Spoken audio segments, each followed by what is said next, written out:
The Buttoned Sky by Robert W. Krepps. Chapters 1 through 3. The squire he sat in Dolphia town, he swilled the blood-dark wine. Oh, who can blight my happiness, or face the power that's mine? Then up there spoke his daughter fair, the priest can end your joy. The globe can sap your might away, and the mink can you destroy. Ruck's Ballad of the Mink. Chapter 1. The day that Revel killed a god, he woke early. There was a bitter taste in his mouth and a pain in his ear where somebody'd hit him during a she-bean brawl the night before. He rolled over on his back. The bed was a hollowed place in the earth floor, filled with leaves and dried grass and spread with yellow-brown mink skins sewn into a big blanket. He'd slept on it every night of his 28 years, but this morning it felt hard and uncomfortable. The water gourd was empty. In the cold gray mists of dawn he groped his way sleepily to the well behind the hut and drew up the bucket. "Damn the gentry!" he burst out. The bucket, an ancient thing made of oak slats pegged together with wooden dowels, was half filled with dirt and rotten brush. "Curse their lousy carcasses to hell!" he yelled, and suddenly scared looked around to see if perhaps a god was floating somewhere near him, but no yellow glimmering showed in the mists. Laboriously he cleaned out the well, dropping the bucket time after time and dragging up loads of trash. Some roving band of gentry had fouled the water for sport. Anything that hurt the ruck, made them more work, and injured them in any way was sport for the squirearchy. At last he got a bucket of cold and almost clean water, filled the big gourd, and carried it back to the one-room hut. The morning that had begun badly was getting worse. His mother's limp was painful to see. She must have had a hard night. Bent and gray and as juiceless as the grass of their beds, she slept more lightly and fretfully with every passing month.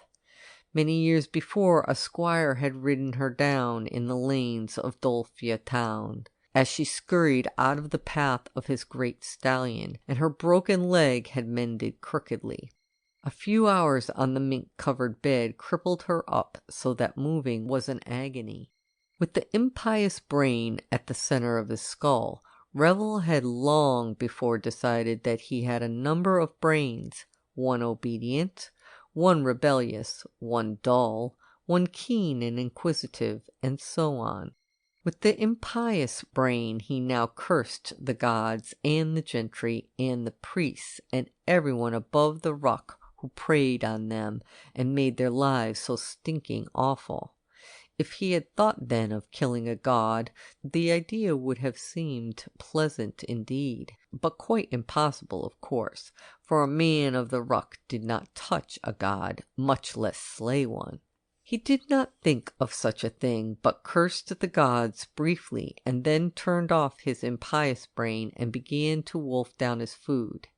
He paid no attention to what he ate.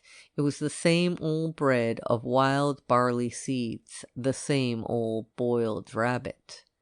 When he finished, he glanced at his mother, feeling sorry for her, wishing that she would go to the shebeens with him and have at least a little happiness before she died.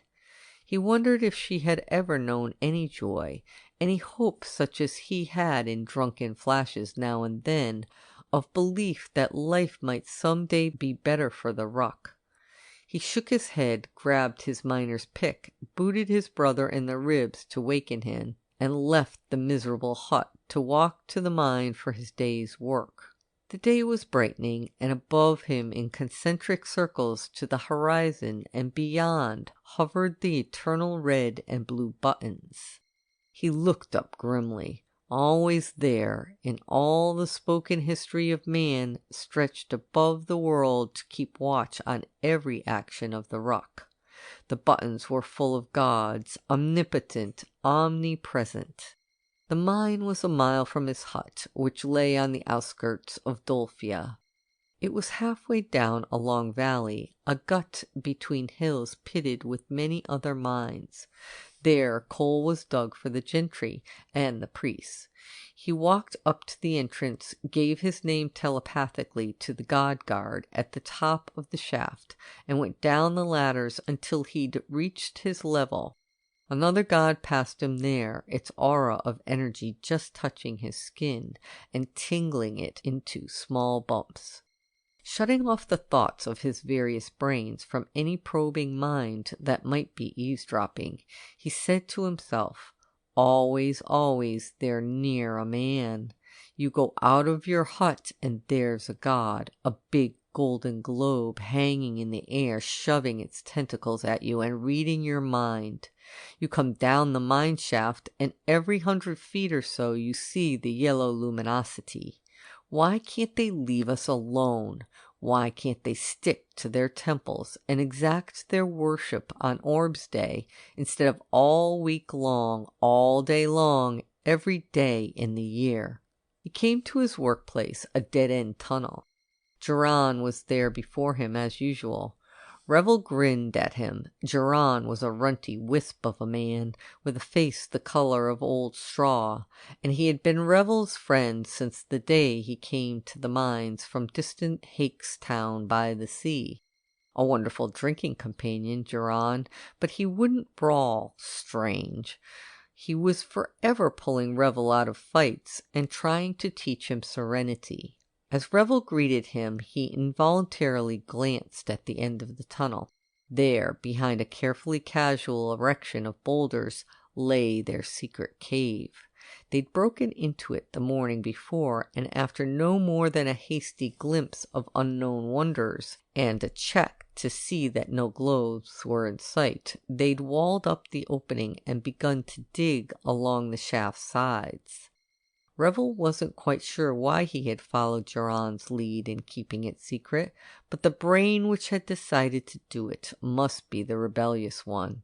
All secrets were taboo to the Ruck, who were required to report all finds to the gentry or the god guards. Now a globe came drifting down the corridor, and Revel got quickly to work, prying coal from a vein with his pick. The thing passed him, flicking his mind lightly with its own, and went on to the end of the tunnel. He watched it from the tail of his eye. Its glowing brightened with interest. It shifted back and forth before the rampart of rocks. They hadn't kept a tight enough check on their excitement yesterday. The globes could sense emotions long after the man who'd had them left a spot. And if the emotion were anger or grief or strong excitement, the globes could detect the residue as much as 48 hours later. The thing floated back to them briskly now and ordered Revel telepathically to pull down some of the rocks at the end. He eyed it coolly, his various brains walled with the protective screen that he had learned to erect between his thoughts and the outside world. The screen was made of shallow ideas, humdrum speculations on prosaic things, the last woman he'd had, the good feeling he got from working this rich vein of coal after some days of poor luck, even to make the god think it was hearing secret desires, a wish that he might taste the wine that the gentry drank. He could throw up the screen and forget it, using his core of brains for serious plans. A dozen rocks displaced, he thought, and were doomed. For not telling the gods about the cave, he and Duran would be given to the squires for the next big hunt. So without much hope of living through the next minute, but believing it was the only thing he could do now, he shoved Duran to one side, raised his pick, and slammed it with all his might into the center of the small gold 8-tentacled sphere.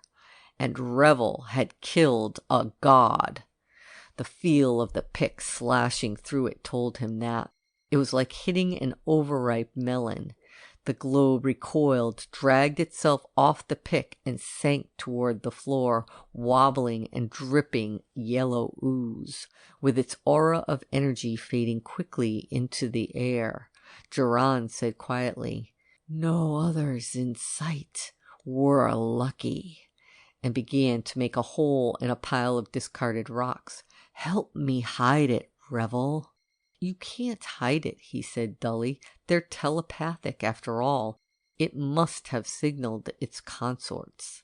"They can't hear or send messages through rock," said Geron, working away. Revel automatically started to help him. "How do you know?" "We've proved it." Revel heard the phrase, wondered who "we" might be, but so much had happened in the last seconds that he did not question Geron. He couldn't absorb all the shattering facts. A man could not only touch a god, he could murder it. The gods were not all powerful, for they could not perform telepathy if rock were in the way. Truly it was a morning of wonders. The world was falling around him. He stared at the limp corpse of the globe. The tentacles were already shriveling up. The emanation of energy that surrounded the living orbs was gone. He bent, sniffed. No odor. He peered at it keenly in the soft blue light of the mine's lanterns, then straightened. A hand fell on his shoulder. He spun on one heel, the pick arcing round to gut whoever was behind him. He had a glimpse of a short red beard and a popping walleye, and stopped his whirl by an instantaneous checking of his whole muscular system. The pick's point, still splattered with God's gore, was nudging his brother's belly. "Nothing could have halted such a swing but you, Revel," said Rack absently. His good eye, ice blue and sharp as a bone needle, was fixed on the dead globe. "What happened?" "An accident," said Geron. "The god interposed itself between your brother's pick and the coal." "That's right," said Revel. He had been lying to his brother for years, but he never grew reconciled to it. Still, Rack was a man, but with one brain, and that one servile and obedient to every whim of the gentry, the priests, the gods, so he had to be lied to. Rack brought his gaze to Revel's tense face. "I got in the way of your pick," he said heavily. "You have the keenest nerves, the strongest body in the mines. It was no accident."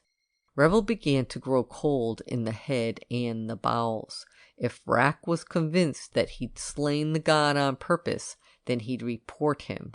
The religion that held the world so tightly was greater than any family bonds. He looked up at Rack. The man was a giant, towering 4 inches over Revel's 6'1", and 60 pounds heavier. Rack's eyes were blue and white, Revel's lustrous brown. The elder's hair and beard were flame-colored. The younger had a sleek chocolate-brown thatch with a hint of rich black in its sheen, and was clean-shaven. "I'd hate to kill you, big man," thought Revel, "but if I must to save my neck, I will." Geron thrust his pick under the flaccid corpse and tossed it with one quick motion into the hole. He piled rocks on it. As Revel stamped the yellow ichor out thin and stringy, spread rock dust and jetty coal fragments over it till no sign of the murder remained. "I'll report it," said Rack, apparently making up his mind. "Then I'll say you did it," snapped Geron, turning on him like a mouse baiting a bear. What chance would you stand in the temple against me, whose cousin serves in the mansion of Uyo of Dolphia?" It was true, Geron was slightly higher in the ruck than the brothers, being related to a servant of the gentry. Revel hoped Rack would be scared off by the threat. He had become perfectly cold now, and could, in the blinking of an eyelash, bury his pick in Rack's head, but he didn't want to do it. When Rack said nothing, Revel spoke. "Brother, agree to hold your tongue, or by orb I'll cut you down where you stand." Rack glanced at his own pick. "You could do it," he acknowledged. "You're fast enough. All right, I promise." He turned to his work stolidly, only Revel could see that he was blazing with anger. The three began to dig coal from the wall. Revel kept glancing at the small Geron. What was there to the man that he had never suspected? How did he know that globes were stymied by rock? Why had he taken the death of the gods so lightly? What was Geron, anyhow? Chapter 2. The squire has gathered all his kin to hunt the fox so sly. 'Tis not a beast with paws and brush, but a man like you or I. They hunt him down the thorny glen and up the hillside dark. Oh, hear him gasp and hear him sob whenas our hounds do bark. Ruck's Ballad of the Mink. When Revel was due for a rest space, he went through the blue-tinged dusk of the mine, cleaned his arms and face at the washers, scrubbing the coal dust from his big hands, and climbed the ladders up and up till the day shone in his face. He stood beneath the cross beam of the entrance, sucking in clean air. The red and blue buttons shone in the sun. Far down the valley a globe passed between trees, bent on some private business. Another floated by him into the mine. Under it trotted a Xanth, one of the ugly beasts, six-legged and furry, with the head of a great snake, that followed the globes and sometimes attacked men on orders from the hovering gods. Would the deities discover that one was missing? If they found the corpse, he and Geron be foxes for the gentry. Revel was a man of the ruck. The ruck was millions and millions of souls, faceless, without rights. Revel had some little protection, more than most others, being a minor and therefore important to the gentry.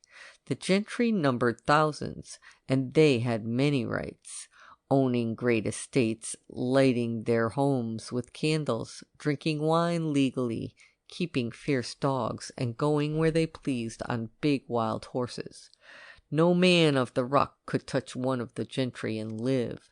The gentry, the squires who owned guns and hunted men 3 times a week, men called foxes. It was whispered in the illegal drinking huts, the shebeens, that the squires had once been members of the ruck.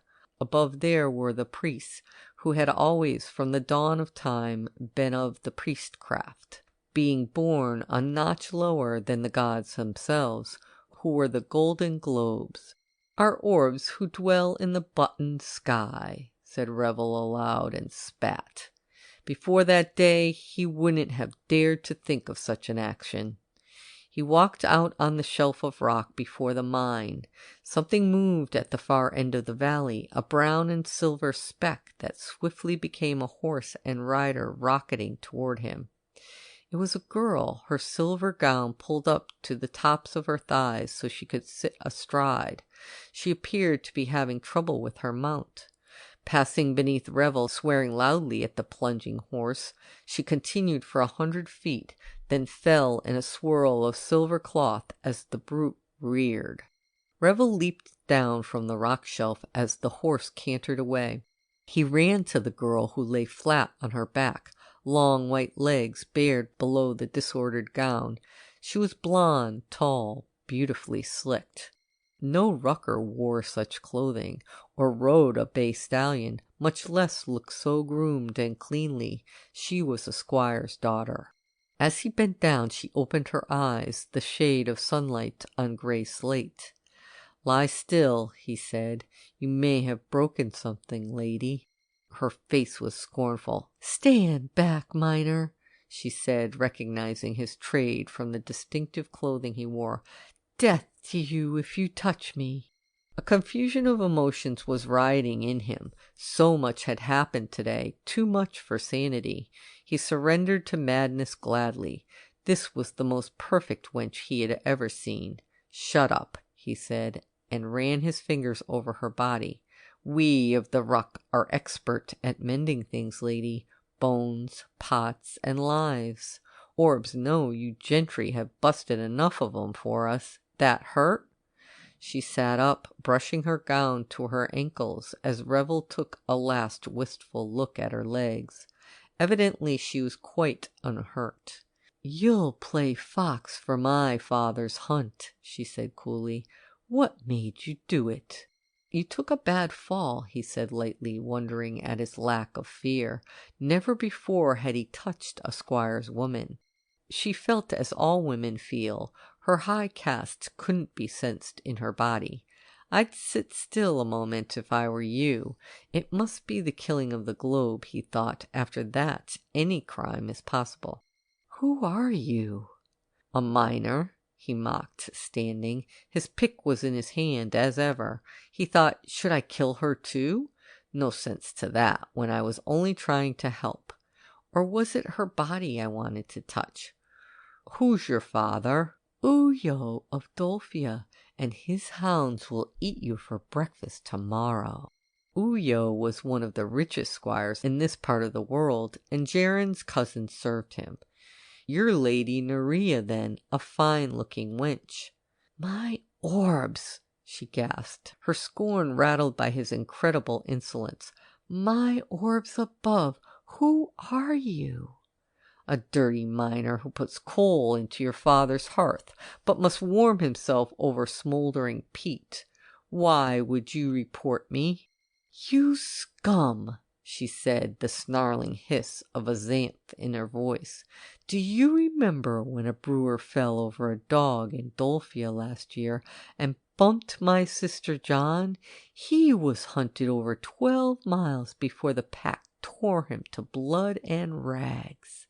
What do you think you deserve, who dares address me in that way and fondle me?" "Lady Nerea, if I fondled you, you'd know it," Revel said. Then, seeing the hint of a smile on her sensuous lips, he looked up, for she seemed to be staring over his shoulder. From the button above them a line of globes dropped, golden globules radiating bright energy. "Whom the gods destroy, they first maddened." That was part of the globate credo, wasn't it? Well, Revel had been gradually made mad that day, and now, by orbs, he'd show them something before he was destroyed. As the first descended past him and wrapped 2 tentacles under the girl's armpits to lift her, he lifted his pick to smack it as he had the supervising deity in the mind. He felt a tug. Another globe had a whiplash arm around his pick. Gritting teeth, he threw his tremendous brawn into the swing, and the pick tore loose from the tentacle and sprayed the guts out of the sphere before him. It fell on the grass beside Nerea, an emptying sack. He slashed a second and a third, laughing between set lips. What a way to go down, killing gods! Then he felt a searing pain, a sudden spasm of the flesh, as though a sword had been heated in a bonfire and laid alongside his ear. Reflectively he ducked to the earth, sprang 2 steps forward and spun, rising to his full height again. One of the bulbous brutes had touched the side of his head, its energy aura so strong at that close contact that the hair was burned to a char and the flesh scorched. So they could really hurt a man. He grinned with pain and defiance. If his pick wasn't as fast as any damn floating ball, let them kill him. He waited, crouched, keeping his eyes on them, and then they were rising again, leaving him there in the valley with a screaming girl in a silver gown. Geron, who had just started his own rest space, appeared on the rock shelf and came down, walking faster than Revel had ever seen him go. The little man came to him and, hardly glancing at Lady Nerea, said, "Were you attacked, lad?" "I did the attacking when they objected to my touching this wench." Geron gazed up. "They're spreading out. The gentry will soon be on you, Revel. You've got to hide." "Where can you hide from a god?" It wasn't a hopeless tone he used, but a kind of laughing, bantering acceptance of his doom. "Come off it," said Geron urgently. "You're still thinking like a rucker." "I am of the ruck." "You're a Revel now, you fool. Think like one. Listen, A man cannot kill a god." "The globate credo," grunted Revel. "Our orbs are everlasting, untouchable." "Crud, I've killed 4 today." "Right, so stop fearing them and thinking they're omnipotent. Our orbs will see all we do." "More crud, lad. They're telepathic, adept at hypnosis, but rock stops 'em. Get rock above you, and you are safe for a while till I can think this over and get you some help." "The mine!" Revel barked. To his madness, exhilaration was added hope. "The secret cave, Geron." "And of course," said Geron wryly, "you have to take the woman." Revel's jaw dropped. "Why?" "You idiot. She just heard you say about 6 words too many. She'd lead her father's pack straight to us." Geron evidently knew the Lady Nerea by sight. "She knows our names, too. It's either take her or kill her." His flinty eyes creased up. "Better kill her at that. Less danger." Revel looked at her. The talk of murder didn't turn a hair of that flawlessly wrought coiffure. She was either too sure of the gentry's power or too stunned by the god's death to be consciously frightened. She was not stunned, for now she said, "You rabbit brains, you filthy grubbers, you must have lost whatever wits a rucker has. My father will really think up some—" "Damn your father," said Jaren. "He eats dandelions." "He doesn't." "My cousin gathers them for the old hellion," nodded Jaren. "I ought to know. Revel, have any of those bulbous bubbles gone into the mine that you noticed?" "Not yet. I've been watching." "Good. Then get going. I'll take care of the wench." Revel saw her lips curl slightly. She didn't believe she could be hurt, even though she had a moment before been screaming at the death of her gods. She was brave, or stupid, or very confident of her untouchability. He glanced down over her body, squeezed tight by the silver gown. Her breasts were fuller and higher than a ruck girl's, her limbs unbunched with muscles smooth and lovely. "No, she doesn't die," he said. "Not unless I do." He bent and picked her up and ran with her toward the entrance of the mine. Chapter 3. The mink he couches underground, beneath the earth he lies. He hears the fox's mournful yell, and knows he must arise. Too many lads have hunted been, too many women slain. The mink he takes his pick in hand, to end the gentry's reign. Ruck's Ballad of the Mink. Lady Nerea thought a moment. She never attacked any new problem without thinking beforehand. And then she began to struggle. This rucker who had her over his shoulder, with a death grip on her legs and her head hanging down his back, was plainly insane. No man of his low position was ever insane enough to actually harm a squire's daughter. So if she kicked and bit, he would either drop her or... Well, it was the or. He reached up and slapped her on the rear. Hard. She opened her eyes wide. No one had ever before dared to touch her there. She thought again and bit him on the side. He was carrying her up the rocks toward the mine now. Surely there would be a god guard on duty there. She had often seen one in place at the entrance as she rode through the valley. Yes. Peering upside down under his arm, she saw the golden glow. Then he was shifting her a little, setting his muscles and, great orbs, he struck the god full in the middle with his miner's pick.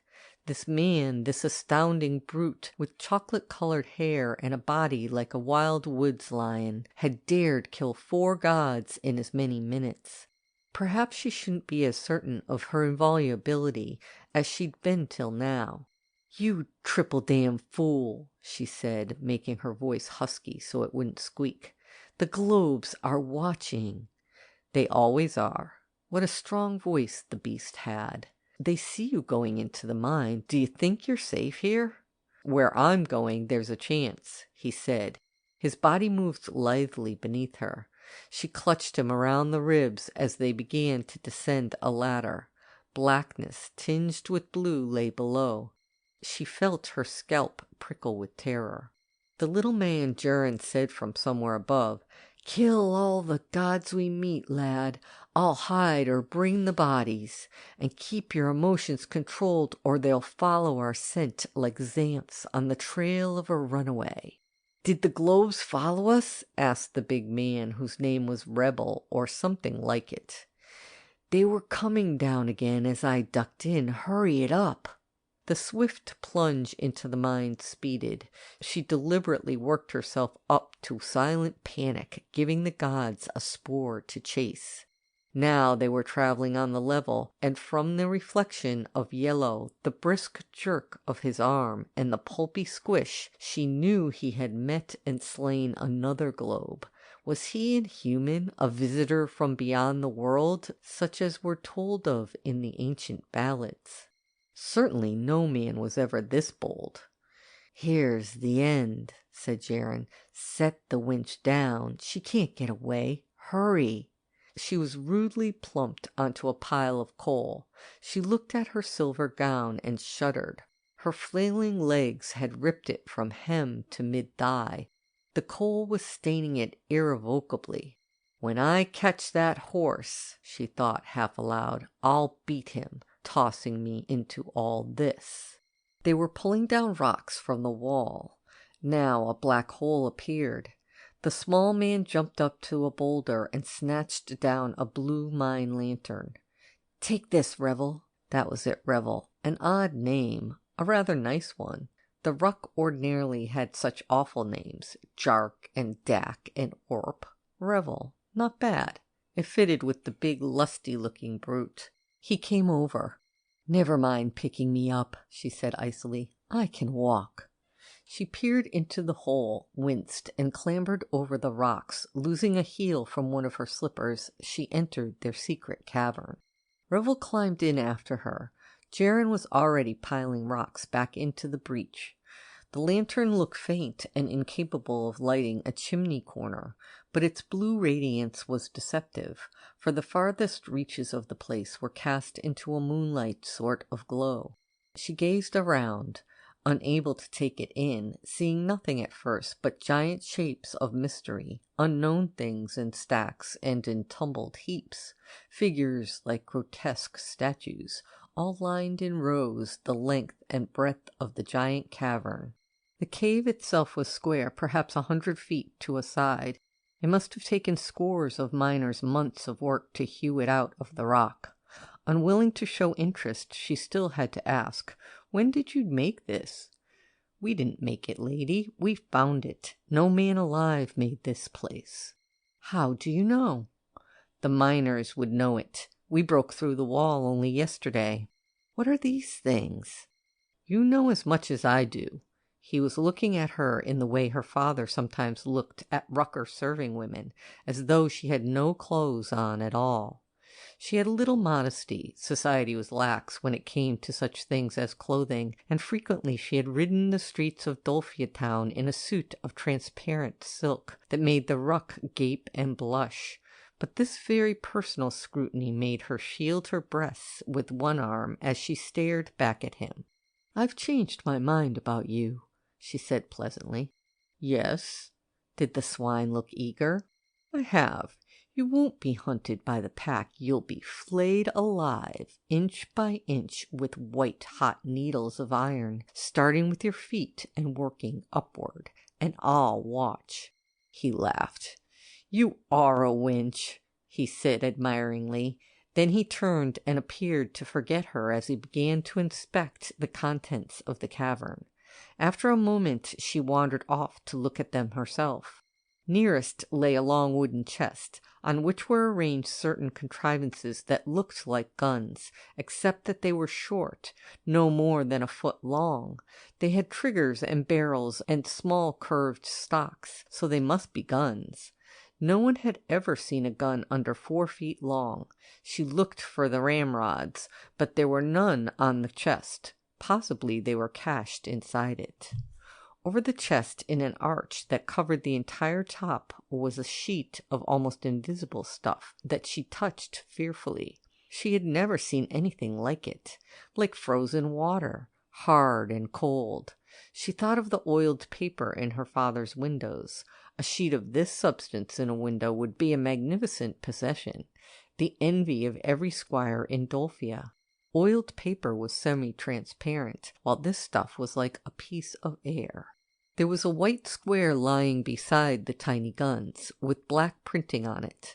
She was deciphering it painfully, for not only did she read very slowly, even in the priceless old books of her father's library, but this print was in a language slightly different from Orbish. When she felt 2 hard hands on her waist, "Get your stinking paws off me," she said without moving. She was picked up and set down gently on one side. Revel bent over the chest. "What are they?" She thought fast. She had deciphered enough of the card to know they were guns. American handguns of 1940 through 1975 period, it said. She couldn't let him know it. The rucker must not get a hold of a gun, or he'd attack the gentry themselves. For hadn't he slain innumerable gods already? "They are children's toys," she said. "I don't know what sort of children would be interested in such weird-looking things."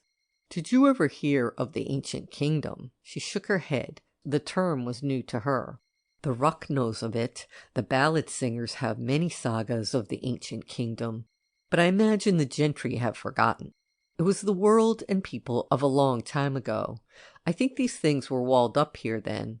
His face, really a handsome face if you forgot he was a rucker, screwed up in thought. Then he started to chant something. "The people of that far-off time, they carried little guns. They had so much more freedom than we who are their sons." He stared at the weapons. She thought fast. "These are toy guns, yes. The writing says they are guns for children." "Maybe the toys of those children worked," he said, looking at her. "You talk nonsense." He felt the transparent stuff over the chest, pushed on it hard, then raised his pick and struck the stuff a heavy blow. It shattered into bright daggers and fell on the guns and on the floor. Picking up one of the small things from its place, he examined it closely. "No toy, Lady Nerea," he grunted. "You lied to me." "I didn't. Can you read the writing?" she asked sourly. "No rucker reads, as you know, but this is no toy, and you knew it." He tucked it into the waistband of his trousers, took 3 more. "You can show me how to use them later." She laughed in his face and was given a rough slap on the cheek. Skin tingling, she said, "Play the squire, Minor. You don't have long to do it. They won't find this hole." "I left a trail of emotion that a globe could follow after a week," she told him. Slowly his brown face turned pale. Then he struck her again, but very hard, so that she staggered back and fell. Without a word he grasped her wrist and hauled her after him on a swift tour of the cavern. A huge intricate mechanism sat like a grotesque idol on the floor. "What is it?" he said. "Read for me." She looked at the printing on the front. "Dynamo," she spelt out, and shrugged. "A name I don't know." "If you lie to me again, I'll rip that gown off and strangle you with it." He obviously meant it. She said sullenly, "I'm not lying." "I know you aren't now. I have an instinct for lies." He dragged her on. "What's this?" The language was very like Orbish, yet subtly different, and the words were mostly strange. She said aloud in syllables, "Man of the 21st century, John R. Clapham, atomic physicist and—" "Never mind." He left the big shining case, which was oblong and featureless, and seemed to be made of metal, to pass to something else. Her gaze caught another line on the card as she was pulled away. Held in suspended animation. What could the words mean? They covered the big cave, finding almost nothing they could understand. Here and there were ordinary objects, plates, hides of animals under the near-invisible arches of wondrous material, arrows such as the ruck vagabonds used for shooting birds, candles. But in the main it was a place of mystery. The people of the ancient kingdom, he said, rubbing his square chin, put these things into the earth for a purpose. I don't know what it could have been, but I want Jaren to look at them. He's got any number of keen brains. Nobody has more than one brain, she snapped. He grinned. I have 6 or 8 myself, he said. The creature was totally crazy. He was staring at her again in that lewd way. Now he put a hand on her shoulder. The touch sent hot, tingling sensations through her body. The fact that he was of the ruck and no higher than an animal, that he was a god-killer, paled before the desire his great body roused in her. She moved a step toward him, all but voluntarily. His brown eyes lit up. His arm was around her waist, and his lips came near her own. Deep-bred habit made her draw back, but she could not fight the instinct that racked her. It's a strange place for passion, she thought dazedly. An unknown cavern full of antique wonders never heard of on earth, filled with a blue haze, and only she and the tall, fierce rucker. End of section 1. Chapters 4 through 6. Chapter 4. The mink has come to the bright sun's light. His pick is lifted high. He hears the gentry's whooping yell, and sees them gallop by. Now all too long we felt the yoke, and cringed and fawned and died. 'Tis time we turn upon the squire, to skin his rotten hide. Ruck's Ballad of the Mink. Revel was sitting beside the hole in the wall, now filled with rocks, of course. He had replaced the 4 small guns in his belt and found, by breaking open the chest they'd lain on, a number of boxes of ammunition with which he'd stuffed his pockets. Experiment had shown him how to load, and tradition of the ruck told him that to shoot, one pointed the end at something, or someone, he told himself grimly, and pulled the small curved projection. The woman should have helped him, but she was sulking in a corner, weeping. She had not wept an hour before. He wondered if he were the first rucker to hold a gun. Surely the first to have 4 such tiny weapons at least.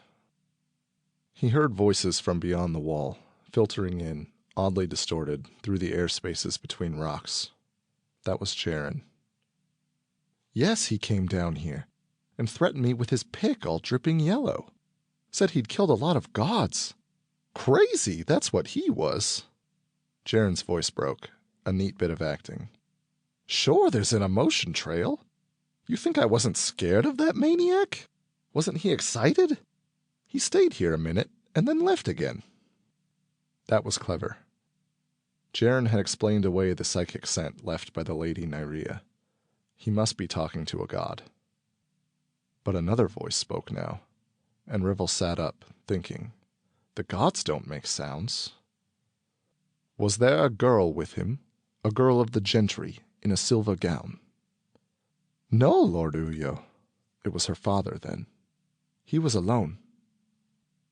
He may have hidden her body somewhere, said a heavy voice. Rack, by the orbs, Revel's brother Rack. He's turned violent today. I understand he's your brother, said Uyo. Aye, a strong, violent man, but worse today than ever he's been. No rucker would dare harm Lady Nyria, whined Jaren. No rucker should dared have touched her, barked the squire.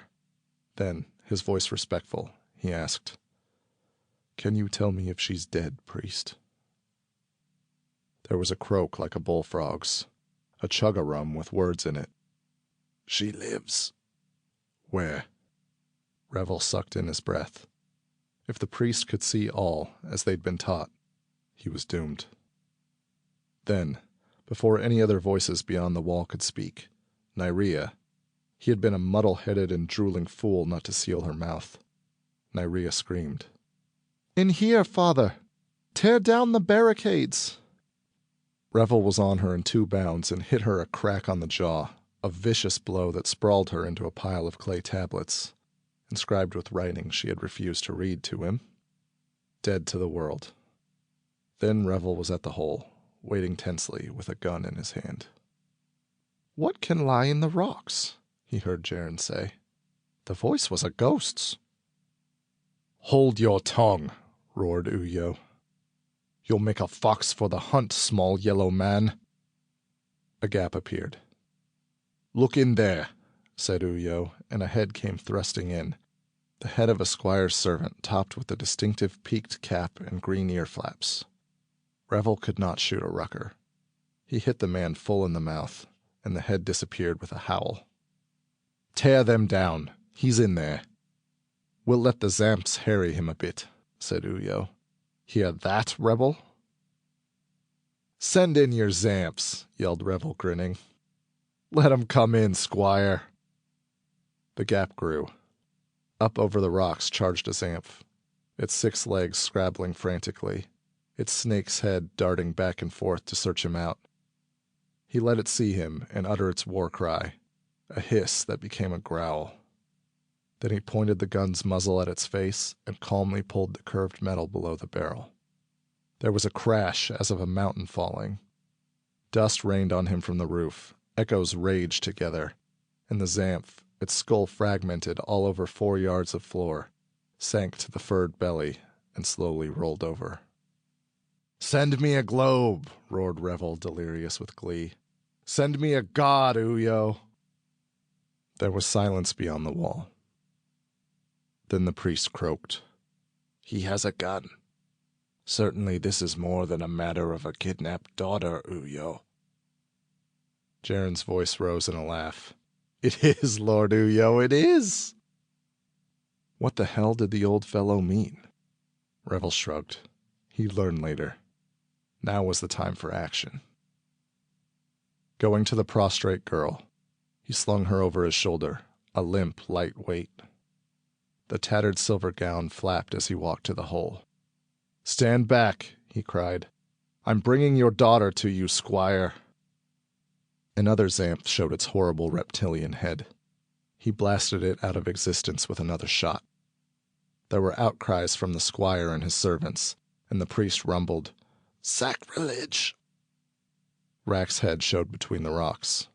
"Calm down, boy," he said, his staring wall-eye gleaming in the lantern light. "You've been living too fast." "Not fast enough, Redbeard. Out of the way." Rack slowly withdrew, and after kicking a few more boulders from his path, Revel stooped and went out into the tunnel. "At him!" croaked the priest, a thin man in a radiant blue-green robe, the double scalp lock waving like twin plumes on his shaven head. "Pull him down!" "Uyo dies if I'm touched," said Revel coolly, pointing the handgun at the squire's belly. "Kill him? With that little thing?" said the priest. His voice seemed to come out of the ground, not from such a gaunt frame as his. "You bluff, rucker. Look at your Zamps if you think so." He glared at them. There was Uyo, burly in peach satin and white silk, his long-skirted coat pushed back from a lace shirt, skin-tight pants held by knee-high black boots, a cabbage rose thrust into his cocked hat. There was the priest, lean and savage beneath 2 hovering globes. 3 servants of the squire, Jaren, and Rack made up the rest. "Come here, Jaren," he ordered. Smiling lazily, the little man ambled over. "Take a couple of these miniature guns from my belt. They're loaded. You point them." "I can use a gun," said Jaren, "though I never had my hands on one this size." "They came to us from the ancient kingdom," Revel told him. "Ah," said Jaren, nodding as he pulled 2 guns from the big man's waistband. "I thought they might have. The ballads said they used such weapons. Everyone carried them." He faced the squire, and his small body appeared to swell and toughen as he went on. "Lord Uyo, please to precede us with your servants and that feather-brained priest. We'll go to the ladders." Uyo grunted. Orders from a rucker to him, the greatest landlord in Dulfia. But after another glance at the mutilated Xanth, he turned and walked down the tunnel. "Wait a minute," said Revel, but Jaren turned to him with a face as hard and ruthless as a woods lion's. "Shut up, lad," he said. "I'll handle him. You just tend to the wench. She's awake, in case you didn't know." He knew now, for she had just bitten him on the rump. He hoisted her a little higher and absently smacked her buttocks. "Lie quiet, damn you." She lay quiet. He went on marveling at Jaren's commanding new presence, but said nothing. He was behind a born leader now. Jaren said, "Priest, tell your gods to stop trying to get at my mind. I've shut it off from them. You follow Uyo." The priest turned on his heel. The servants scuttled after their lord, and Rack sat down on a rock and pulled at his beard, looking thoughtful. "I don't think I'd be overstating it," he said mildly. "To tell you two, you're in trouble." "So are the gentry, brother," Revel answered. "That'll be seen." "Well," Rack said, squinting his good eye, "I'll be seeing you. Or not, as the case may be." "Come along," said Jaren, and walked off, followed by Revel with the Lady Nyria. Uyo had vanished. His servants, uncertain, were grouped under the ladder, and the priest was mounting up, his radiant robe billowing to show scrawny, hairless legs. The 2 gods lifted through the murk. "Uyo," said Revel, and Jaren interrupted. "Is gone. Did you expect to hold him captive, lad?" He shook his yellow skull. "Too much trouble for 2 men. Up you go." Revel sprang at the ladder and was soon crowding the heels of the priest. That worshipful man reached the top of the ladder, turned and knelt and thrust his face into Revel's. It was a vicious face, hawk-nosed and mean. Now it barred his way, gloating openly. "You're dog meat, Revel. Ashamed to kill the Lady Nyria with you, but the gods order it." He reached out a hand and planted it firmly on Revel's face. Hanging to the rung with his left hand, balancing the girl on the left shoulder, Revel shot up his right and gripped the priest's wrist and heaved up and back, ducking his head at the same time. The robed man flew into space with a screech. "Look out below!" roared Revel, and chuckling, he finished his climb and gave a hand to Jaren. "Where now?" From far below came the crunch of a carcass landing at the foot of the ladders, on the lowest level of the mine shaft. "One less priest." "Follow me, lad," said Jaren, and dashed for the entrance. There was no god on duty there, but the 2 that had accompanied the priest were mounting into the buttoned sky. The girl was light on his shoulder, a delicious burden, he thought. He hoped he could keep her. Just how or where, he did not bother to consider. Things were moving too fast for plans, at least plans about women. Jaren led him up over the crest of the hill, above the mine. Beyond lay the uncharted forests of Camden. He had hunted mink and set rabbit snares on the edges of it since boyhood, but had never seen its depths. So far as he knew, no man had. As they started toward the wood, the beat of hooves became audible in the quiet countryside. Revel couldn't see the horses, but he began to run, easily and fast, with Lady Nyria bobbing and swearing on his shoulder. Jaren kept pace. Then they came up over the rim of the hill behind him, a pack of the gentry on their huge, fierce stallions, with a couple of 100-pound hunting dogs in advance, baying and yapping. The old terrifying viewing call rose. "Vayu hello! Vayu hello, allo, allo!" Thousands of the ruck had heard the whooping cry moments before their grisly deaths. Revel tightened his grip on the perfect legs of Nyria and pounded on. He'd ditch her if need be, but as long as he could hang on to her, by orbs. The forest was closer. He could pick out individual trees, oak and silver birch and poplar, standing thick in the matted carpet of thicket and trash. A broad trail opened to the left. "That way," gasped Jaren, pointing. "The horses can follow down that road."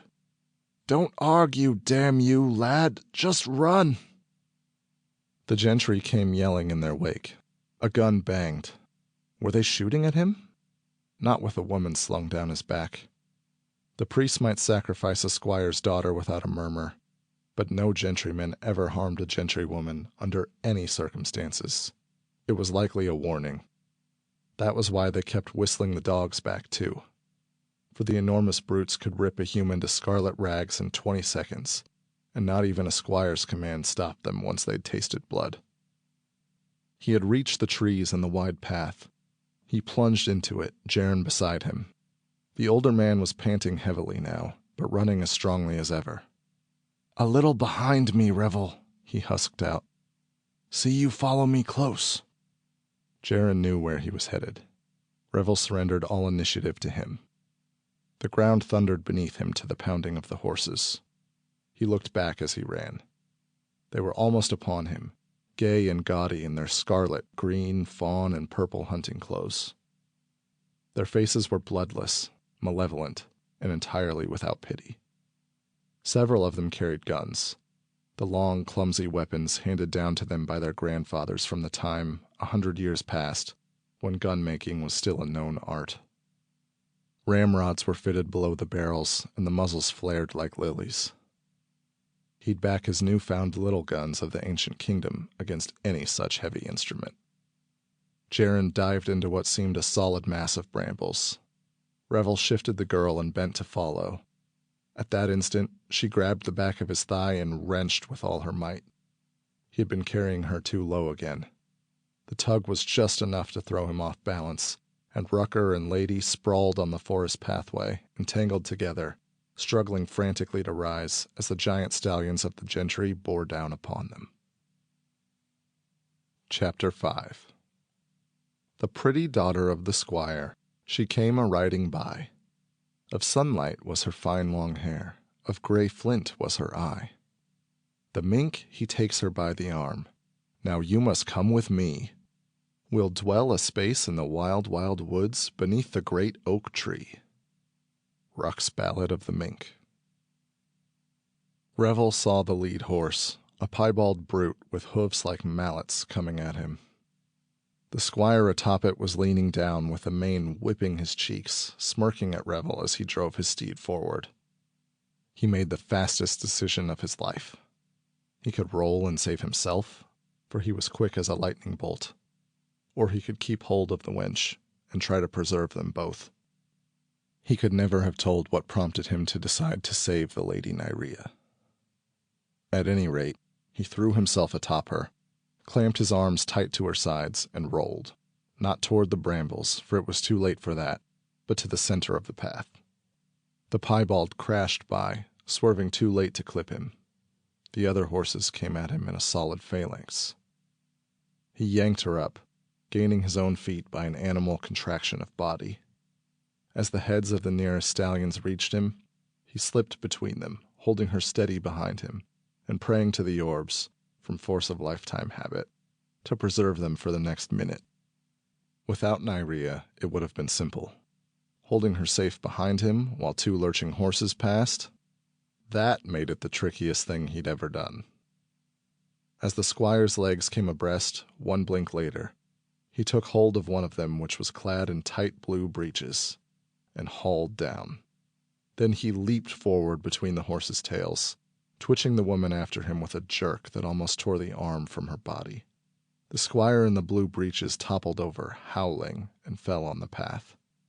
Revel yanked the Lady Nyrea to one side as the mass of them swept by, and saw with satisfaction a stallion, trying not to step on the fallen squire, take a nasty tumble itself, flinging its rider 10 feet ahead, where he was trampled by a couple of less cautious nags. Other horses fell over the first one, and the gentry milled about, roaring bloody hell and death on everybody. The two hounds smelled blood and attacked the fallen squires, and Blue Breeches raced off into the woods, one of the ravening dogs at his heels. Revel made for the other side, the brambles where Jaren had disappeared. He was hauling the girl behind him. A beef-faced squire on a pirouetting horse loosed off his gun at Revel, who snatched a handgun from his belt and fired back. Both of them missed. A gentryman in tan and gold long-skirted coat leaped in front of the miner, the flared muzzle of his gun coming up toward Revel's breast. Revel shot by instinct, without aiming. The man's face turned into a mess that looked like squashed raspberries. Revel stepped over his body and tried to plunge into the brambles, but he had lost the exact spot, and thorns barred the way. Then, 4 feet down the road, Jaren's yellow face popped into view. "Here, lad!"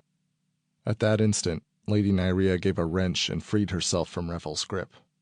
He whirled and leaped and snatched down, catching the collar of the silver gown. Her momentum carried her forward, but the dress stayed in his hand, ripped completely off. He went after her. She was falling now, and caught her, though the atmosphere seemed to be composed equally of gentry and rearing stallions. Then he turned, carrying her slung over one arm, and managing to reach Jaren's anxious-looking head by knocking down one squire and kicking another in the groin, he dived into the bushes. The Lady Nyria squalled shrilly as the thorns gashed at her soft skin, but Revel blundered on into the bramble patch. Jaren led him through what seemed impenetrable thickets, following a route that must have been marked, though Revel could not see how. Behind them, the gentry howled and loosed off their guns, but the brambles defeated them, for Revel caught no sounds of pursuit. A scream that thrilled up and choked off must have been the unfortunate Blue Breeches. Revel looked up, thinking of the globes. He could see the sky in many places through the tangle, but realized that it was probably a thick green solid floor to a watcher from above. A god would have to come very low to see anything moving beneath it. The woman said bitterly, "For Orb's sake, at least carry me in some fashion that won't expose quite so much of me to the thorns." She paused and added as an afterthought, "You mudhead." He hitched her around and held her curled to his chest, faintly conscious of the smooth body, but concentrating on protecting her from harm. He thought suddenly that he was treating her as if she'd been a ruck woman instead of one of the gentry, the loathed and feared squirearchy. Was he putting too much importance on the physical attractions that had made him take her? Jaren was leading him now along a tunnel-like passage of twined, arched shrubbery that made them stoop low. "It'd help if you walked, lady," he said. "You may not have noticed it, miner, but I have on just one slipper, and it doesn't have a heel." She scowled up at him. "And when I say one slipper, I mean that's all." "You look fine," he grinned. "No silk and satin looks as attractive as your own pelt, my lady." They traveled for upwards of half an hour, sometimes down forest lanes that allowed free passage, other times through thickets that ripped their flesh and slowed them to a swearing, sweating crawl. Always there was a screen above them of natural growth, shielding them from the buttoned sky. At last, before them, there opened a huge amphitheater of the forest, a hollow with gently sloping sides, covered by a gigantic roof of twined willow wands and twigs. Jaren said, gesturing upward, "That's the biggest piece of camouflage we ever did. The top of it is planted with grass and scrub, rooted in square sods of earth cut from the wood's floor in many places. From above, it looks like a round hill rising out of the trees. Took us a year to perfect it." "Jaren, who is us, and, why, lad, the rebels?" Revel stared at the little man. Could Jaren, the straw-colored stringy fellow he'd worked beside all these years, the quiet one who'd preached serenity and dragged him out of 100 brawls, could he be a rebel? Fantastic. The rebels were the anonymous elite of the Ruck. They were the malcontents of their society, men whose intellects could not swallow the dreary bromides of the priests, who felt savage indignation against the cruel gentry and the bright, almighty globes. It was said that they formed an organization in Dulfia and other cities, these rebels, and that to them could be laid the sabotaging of the coal and diamond mines, the gentry slain in accidents that looked too pat, and the constant aura of uneasy discontent that pervaded the shebeens and all such illegal gathering places of the ruck. The rebels were highly romantic figures, but Revel had always considered them mythical, for who could think of resisting the condition of things as they are? Songs were sung about them over the turf fires, in the squat little huts of the people, and by vagabonds who roamed the countryside by night. The rebels went by fanciful names, as rebels of the people always do, and the one most sung of, most whispered about, in Dulfia at least, was the mink, who seemed to be a kind of promised savior who would come, soon, always soon, with punishments for the gentry and liberation for the ruck. So Revel stared at Jaren, mouth agape, and repeated stupidly, "The rebels?" "Aye, lad. Didn't you ever guess?" "Orbs know." "Why do you think I kept stopping your fights in the shebeen?" "Because you were a pacifist." The small man shook with laughter. "One, there's nothing I love so much as a good brawl. 2, a brawl might bring the orbs or the gentry to our hidden drink house, and that'd be bad. 3, a man who's a rebel must appear not to be one, even to men he believes he can trust. 4, I've had my eye on you ever since I came from Hakestown, and didn't want you murdered in a drunken scrimmage. So 5, though I hated to do it, I had to preserve you from raging and quarreling until all that brute force and honest fury could be turned to real account for us." "I can't take it in," Revel said helplessly. "It's as though the heroes of the ancient kingdom that we sing about, Robam Good and John Inri and Linka, had met me here. I never believed in rebels truly, Jaren." "Why should you? We haven't done anything big yet. We've been searching and waiting for a leader." Revel snapped his fingers. "The mink." "Yes, the mink." Jaren looked at him oddly, head cocked like a small yellow bird. "He hasn't come yet, but he will." Revel looked around him. The amphitheater was dim, lit only by the sunlight that managed to creep in from the forest around it, for no illumination fell from the sodded roof. It must be capable of holding hundreds of men. "How many are you?" he asked. "Some 4,300. There was pride in the man's voice. "After today, Revel, we shall be uncountable thousands. Now the gods have been torn down." "Not torn down." "Torn down," repeated Jaren firmly, "from their false, untouchable eminence. You've shown the world that the globes can be slain as easily as hares." "They can still rise into the button sky and rule from there." "We'll find ways," grunted Jaren impatiently. "False gods that can die can be lured down by trickery, or we can find a way to go up to the buttons." "That's insane," said Revel, and would have amplified it, but at that moment the girl spoke. "When you are quite ready, Squire Revel, I wonder if you'd kindly set me down." He had forgotten her, slung over his shoulder like a slain doe. Hastily he slipped her off and set her on her feet. She was like a forest nymph, one of those legendary wild women who haunted the trees near towns and lured men to their death. Tall and whitely lovely, her stark naked body shone against the greensward with a perfection that made Revel's throat constrict. Then she doubled up a fist and hit him in the eye. "You lout," said the gorgeous creature. "Can't you at least get me something to wear?"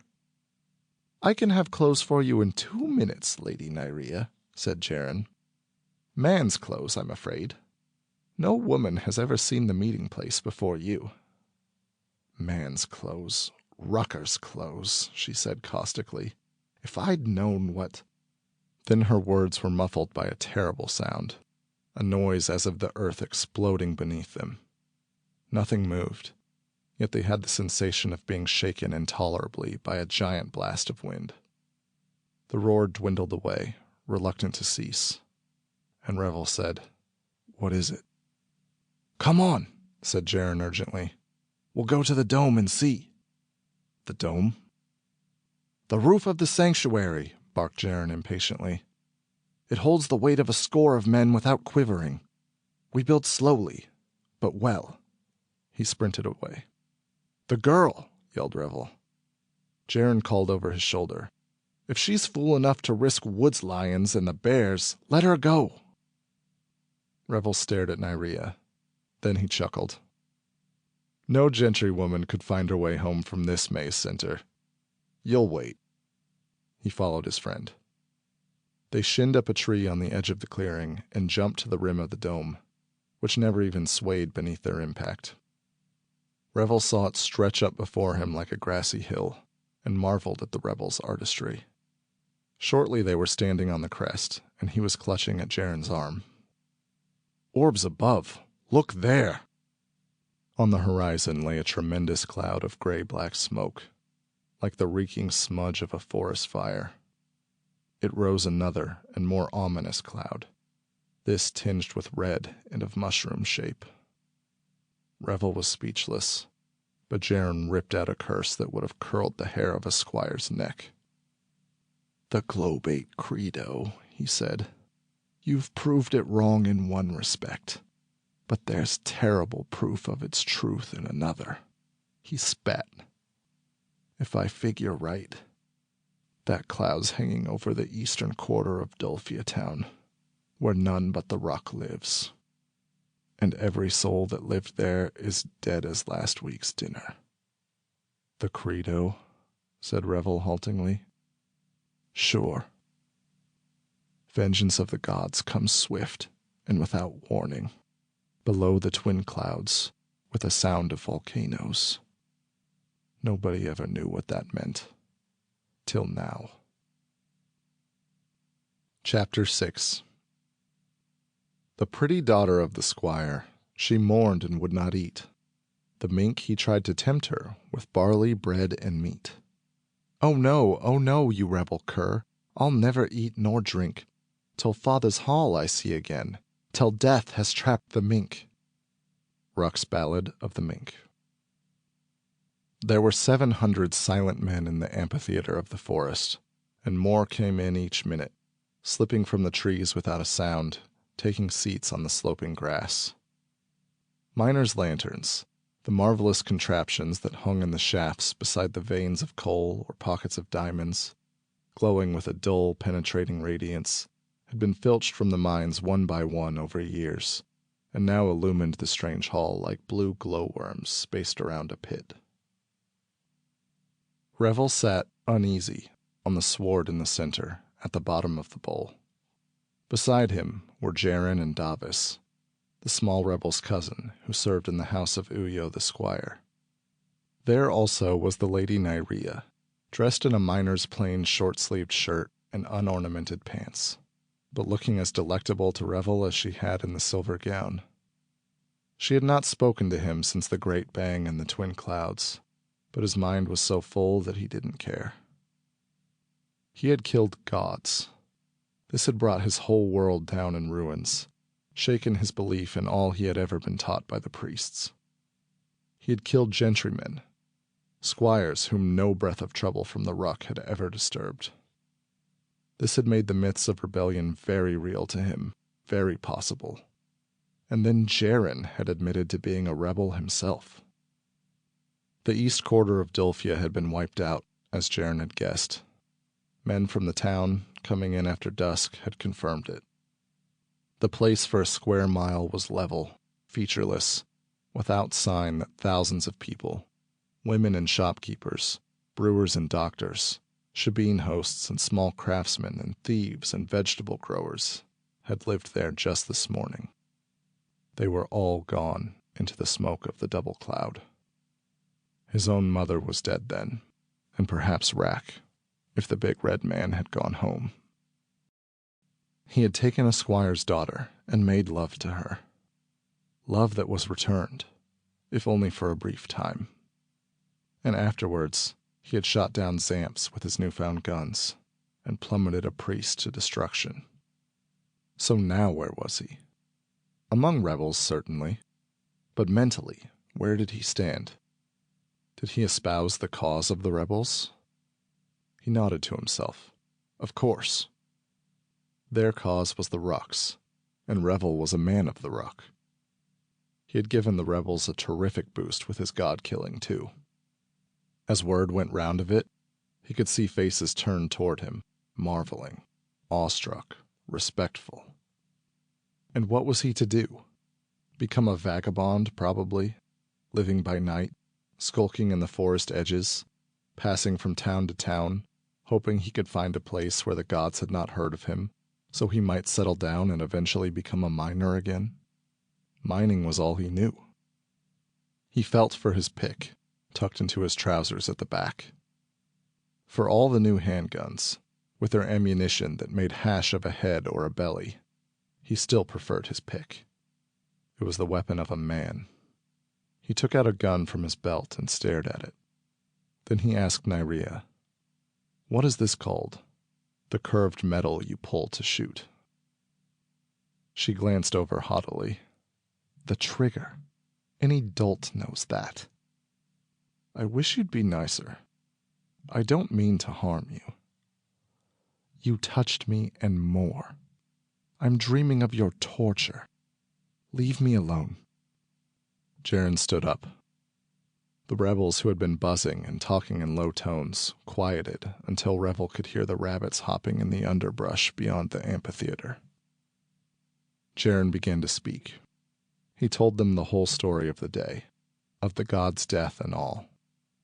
Murmurs and exclamations rose, and he hushed them with a gesture. "Many of us," he said, "though rebels, have owed allegiance to the gods. Our quarrel has been only with the gentry, whose useless existence and awful power over us are a constant irritation. They who hunt us as foxes, who kill us if we touch them. We have seen our only men like ourselves, women like our women." He pointed to Nyria. "There's a gentry woman. Is she different in body from our wives? Not by so much as a mole." "I didn't see any moles," whispered Revel to the girl. She turned red in the face and clamped her teeth together. "Is her mind different, superior? It's eviler, cruder, more ferocious maybe, but no whit better than our own. Why then should her kind have power over us?" The amphitheater roared to the angry yells of rebels. Jaren waved his hand again. "That's been our quarrel with the established way of things in the world. We've hoped for weapons to fight the gentry and prayed for guidance from the gods. Now we know that the gods are mortal too. They can die. Then they aren't gods, not if gods are the supreme beings we've all been taught. They flee from a miner's pick? Then by orbs they're craven cowards, not fit to be worshipped." A hush, then another roar. "I said we'd waited. The biggest need was a leader, a man of brains and guts and power.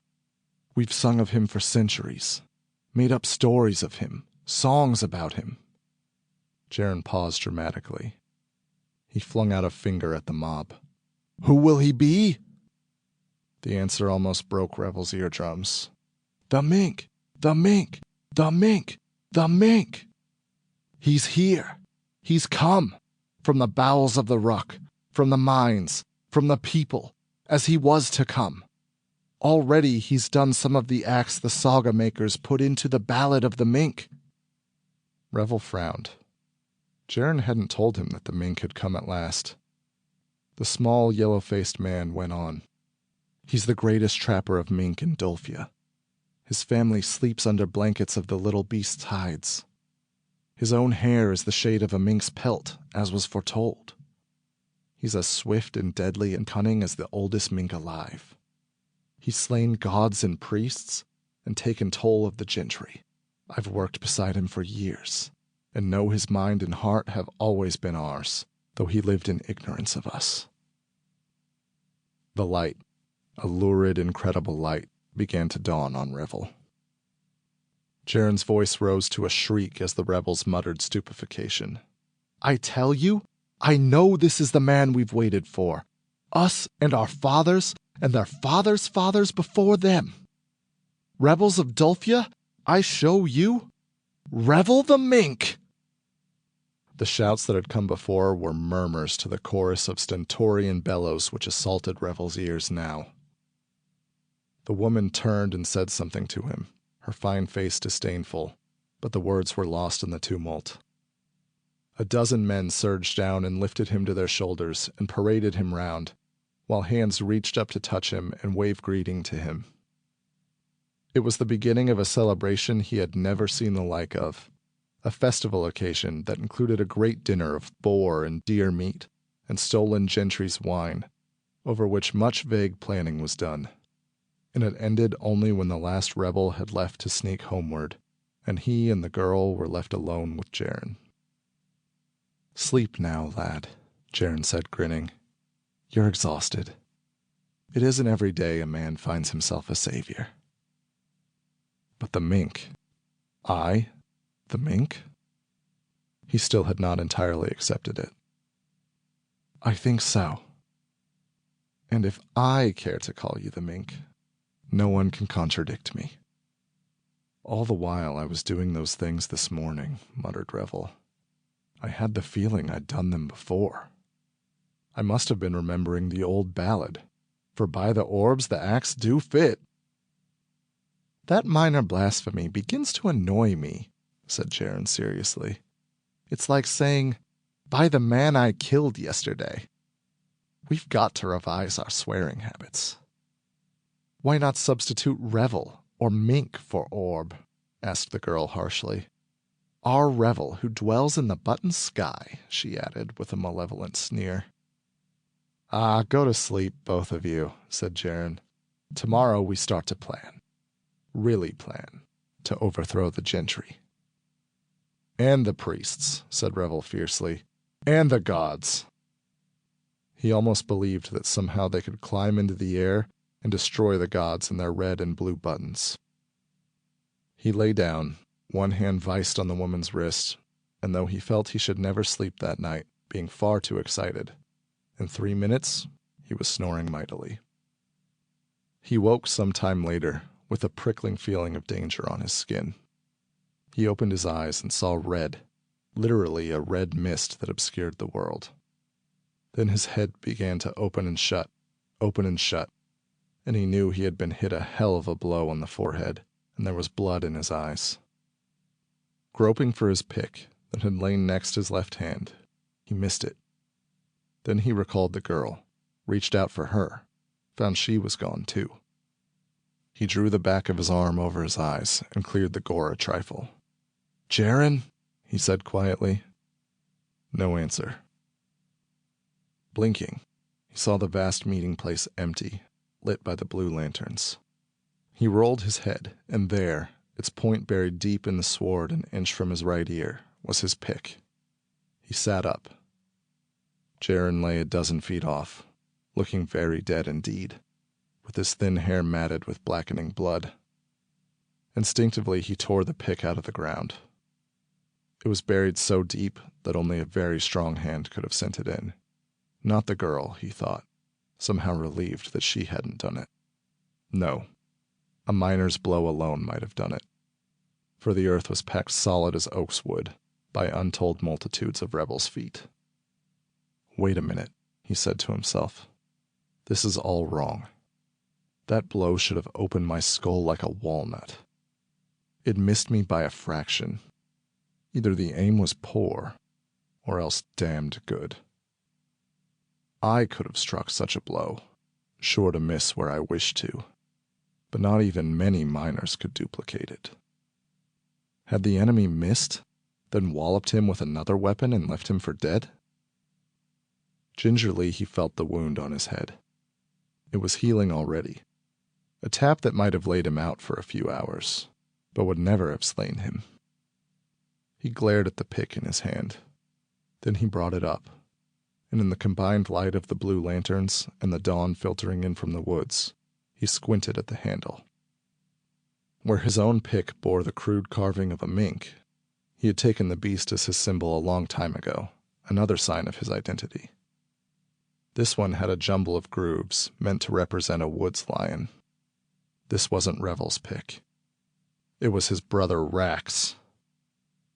Caught in an appalling dream that was the hardest reality he'd ever faced, he pored over the pickaxe, scanned the motionless form of his friend Jaren, then goggled foolishly at nothing in particular as he thought of his situation, stranded in a place he could not escape from alone, with many half-formed plots in his head, but no way to carry them out.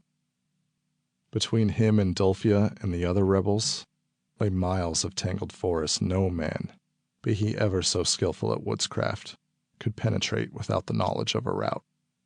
Thousands of the ruck were depending on him to lead them, and he couldn't even lead himself home. "If you're the mink, Revel, my lad," he said aloud, "it's time you came up with a brilliant idea." And there wasn't a scheme in his head. End of Section 2. Section 3. Chapter 7. The haughty maid has left the mink. She finds her father's place.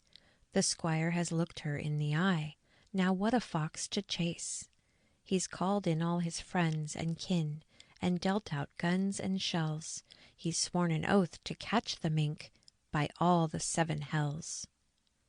Ruck's Ballad of the Mink. Lady Nyrea was puffing and blowing and clawing her way through endless miles of creepers, thorns, and brushwood. She wished Revel were carrying her now, even if it meant the loss of her clothing again. Now she appreciated what a job he'd done, for naked though she'd been, not half as many scratches had marred her skin on their first journey. Ahead of her, the giant called Rack was doing his best to break trail for her, and in front of him, with a rope under his arms which the red-bearded man held tightly, went Davis, her father's servant. As she understood the tale from Rack's few sentences, growled out in a voice that reeked with hatred of somebody, whether herself or Revel or whom she couldn't tell, he had caught Davis just emerging from the forest and made him lead the way back to the domed glade.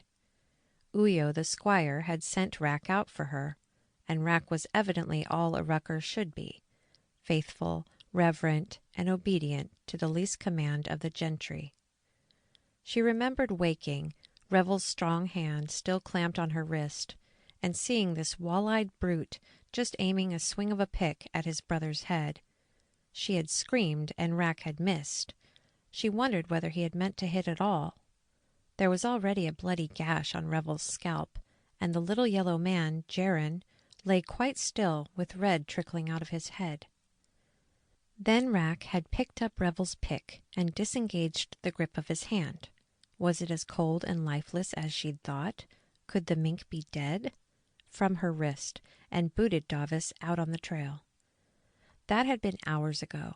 They were still bumbling through the forest, although the sun was high. "He's leading us wrong," she panted. "Don't trust him. He's an important rebel." "He wants to live as badly as we do, lady.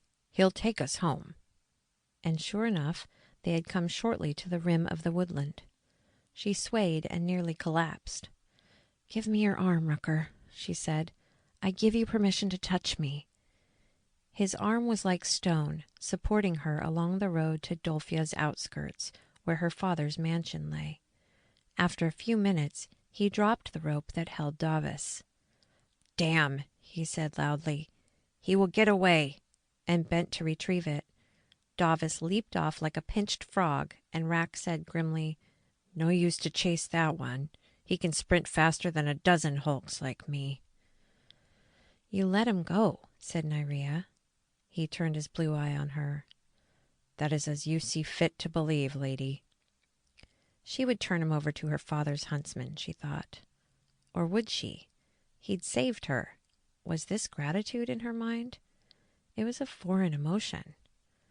Wait and see, she told herself. Don't fret now. She was very tired. They came to the house of Uyo, a sprawling erection of field stone and ancient brick dug from distant ruins of another time. No one could make bricks like that now. She touched the gate in the wall, and instantly a dozen hounds, gaunt and savage, came leaping from the lawns. Recognizing her, they fawned, and she opened the gate. "Come in," she said. He grunted and obeyed, eyeing the dogs. In the library of the house, which contained more than 20 priceless books allowed her ancestors by the gods, she met her father, the Squire Uyo. He scowled up at Rack. "You bring this rucker, this miner, into the library, Nyria?" Not a word of greeting, she thought, not a single expression of relief at her safety. For the first time she began to contrast the manners of the gentry with those of Revel. He was rough, true, and crude, and inclined to glory in his animal strength, and he had made love to her to boot. But if he had found her after thinking her dead, by the orbs he wouldn't have snarled out something about an unimportant convention. "The man saved me at great risk and killed his own brother doing it," she said coldly. She would not mention Davis at all. Not now.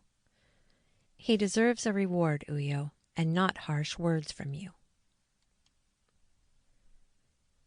He slapped his high, sleek boots with a hunting crop. He was a burly, beefy-looking man, nothing like the lean, tough mink. She felt a sense of revulsion. She turned to Rack and stared at the big face, scarred by whipping branches, firm and fearless, as hard as the heart of a mountain. "Go home and get some sleep, Rack," she said kindly. "You'll hear from me later." "I have no home, lady," he answered. "The gods destroyed our part of the town yesterday." Uyo snorted. "Davis can give him a bed for now in the servants' huts. Davis!"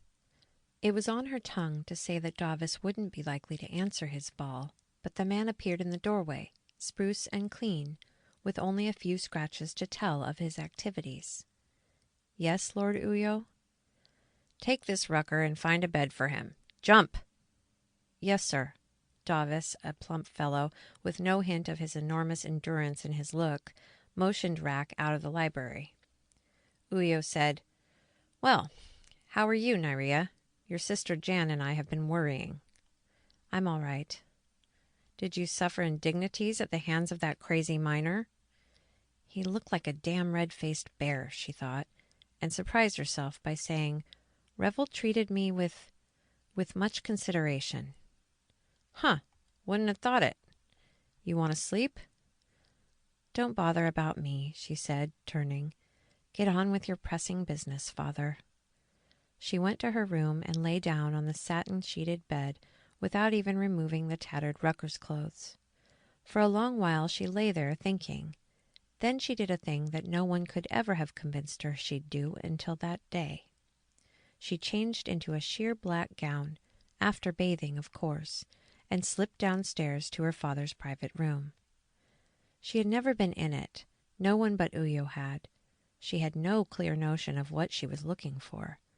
But an army of questions warred in her mind, and it seemed to her that there were secrets she must discover, answers which she had never looked for, explanations for things she had always taken for granted.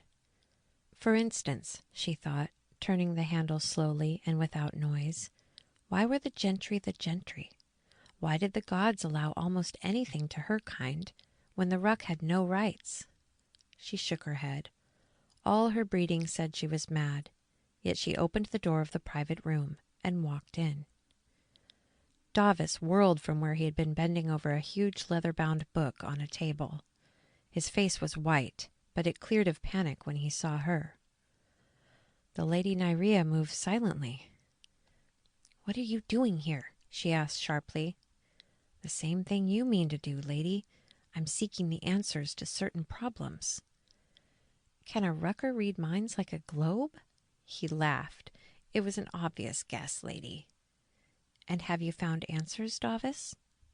He sighed. I cannot read, as the lady knows. No Rucker reads. She watched his face a moment. Stay here, she said. I can read. The Lady of the Mink is kind, he said, bowing. The title did not shock her. Strangeness on strangeness. The book was full of queer writing, like none she had ever seen. Instead of letters that each stood alone, the letters were joined, each word being a unit without a break, and they seemed to stand up a little from the page, not being sunken into the paper as all printing was that she had seen. With difficulty, she read a few sentences. This day, the 3rd in the month of Orbuary, I did feed the gods, more than 40 of them in the morning and 20 after eating. I am so weak I can hardly hold this pen. What does it mean? Asked Davis. I don't know. She flipped a page. This day did hunt the fox, he being a strong, untiring trapper who was found with forbidden ale cached in his house, and chased him over 8 mile before he went to earth in a spinney, where the dogs found him and tore him to bits. Afterwards did feed 9 gods, who have drained me so I cannot see but in a fog, she read aloud. That's your father speaking, whispered Davis. He hunted a trapper last month. But how is it down here if it was Uyo? The books were made many years before my grandfather was born. No one makes books now. The art is lost. Nevertheless, I think Uyo made this one himself, unless it's a prophecy of the gods. He turned the book over. What does it say on the outside? She read it with a cold grue inching up her back. Uyo of Doltha, his ledger and record book. Then he did make it. How? How could he? The art is lost. Many things the Ruck believed have been proved false in these last hours, Davis said.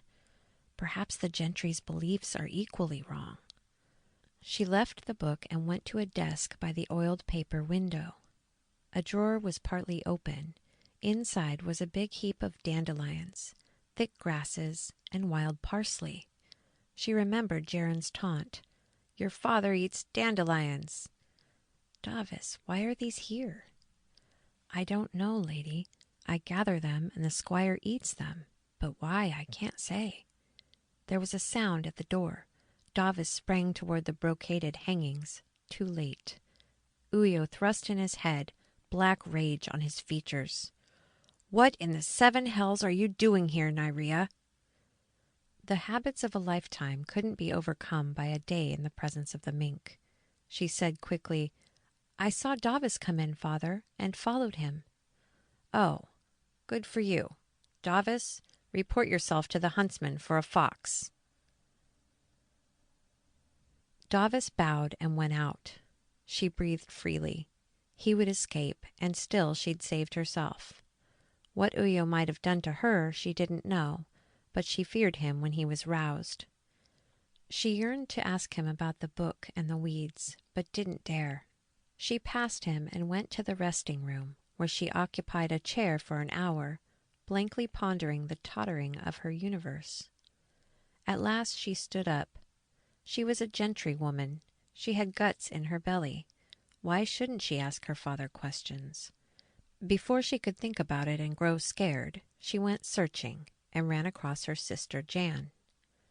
Jan was 24, a tall ash-blonde woman with snaky amber eyes and pointed ears, who lorded it over the household. Have you seen Uyo?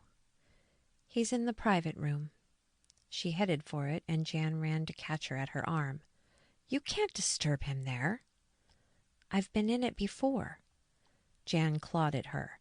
You haven't. Even I was only there once. Even you. My. Nyria walked on, Jan tugging at her futilely. I have to talk to him. Stop. Damn you, you whelp. You can't.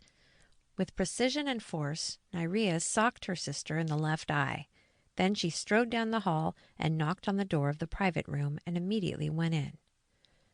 The sight that greeted her, completely incomprehensible, was still as revolting and horrifying a thing as she had ever seen. Her father lay back in a big armchair, relaxed and half asleep to judge from his hanging arms and barely open eyes. A curious sound, a kind of burm, burm, came from his chest. Resting on his throat was a golden globe. 2 of its tentacles were pushed almost out of sight into his nostrils. 2 more dipped into his gaping mouth. The remaining 4 waved slowly above the squire's face. Nyrea screamed. The globe floated upward, slowly, grudgingly. Its tentacles withdrew from the squire. Uyo stirred and opened his pale eyes to glare at her. A flush of hideous fury spread up his cheeks. He struggled to his feet and lurched over and slapped her face so that she ceased to scream and fell against the wall, moaning. The squire stood over her. "You meddlesome bitch! I ought to have you cut up for the hounds." "In the name of the orbs," she said, whimpering. "What were you doing?"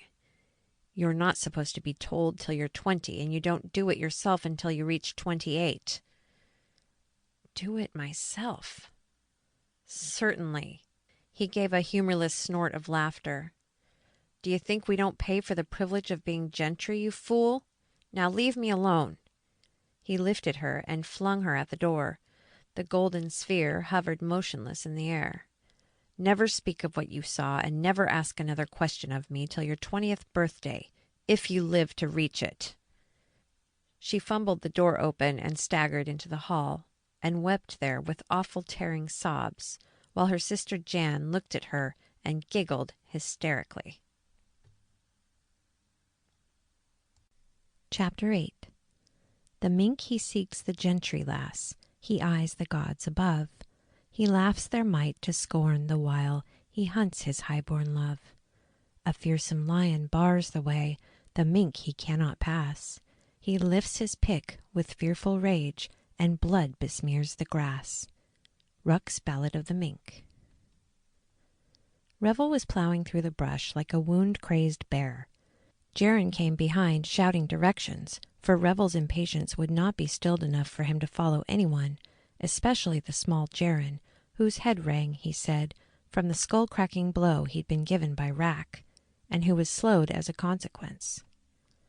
Revel got farther and farther in advance, tearing with his pick at vines and creepers, trampling small trees, making enough noise for 7 men.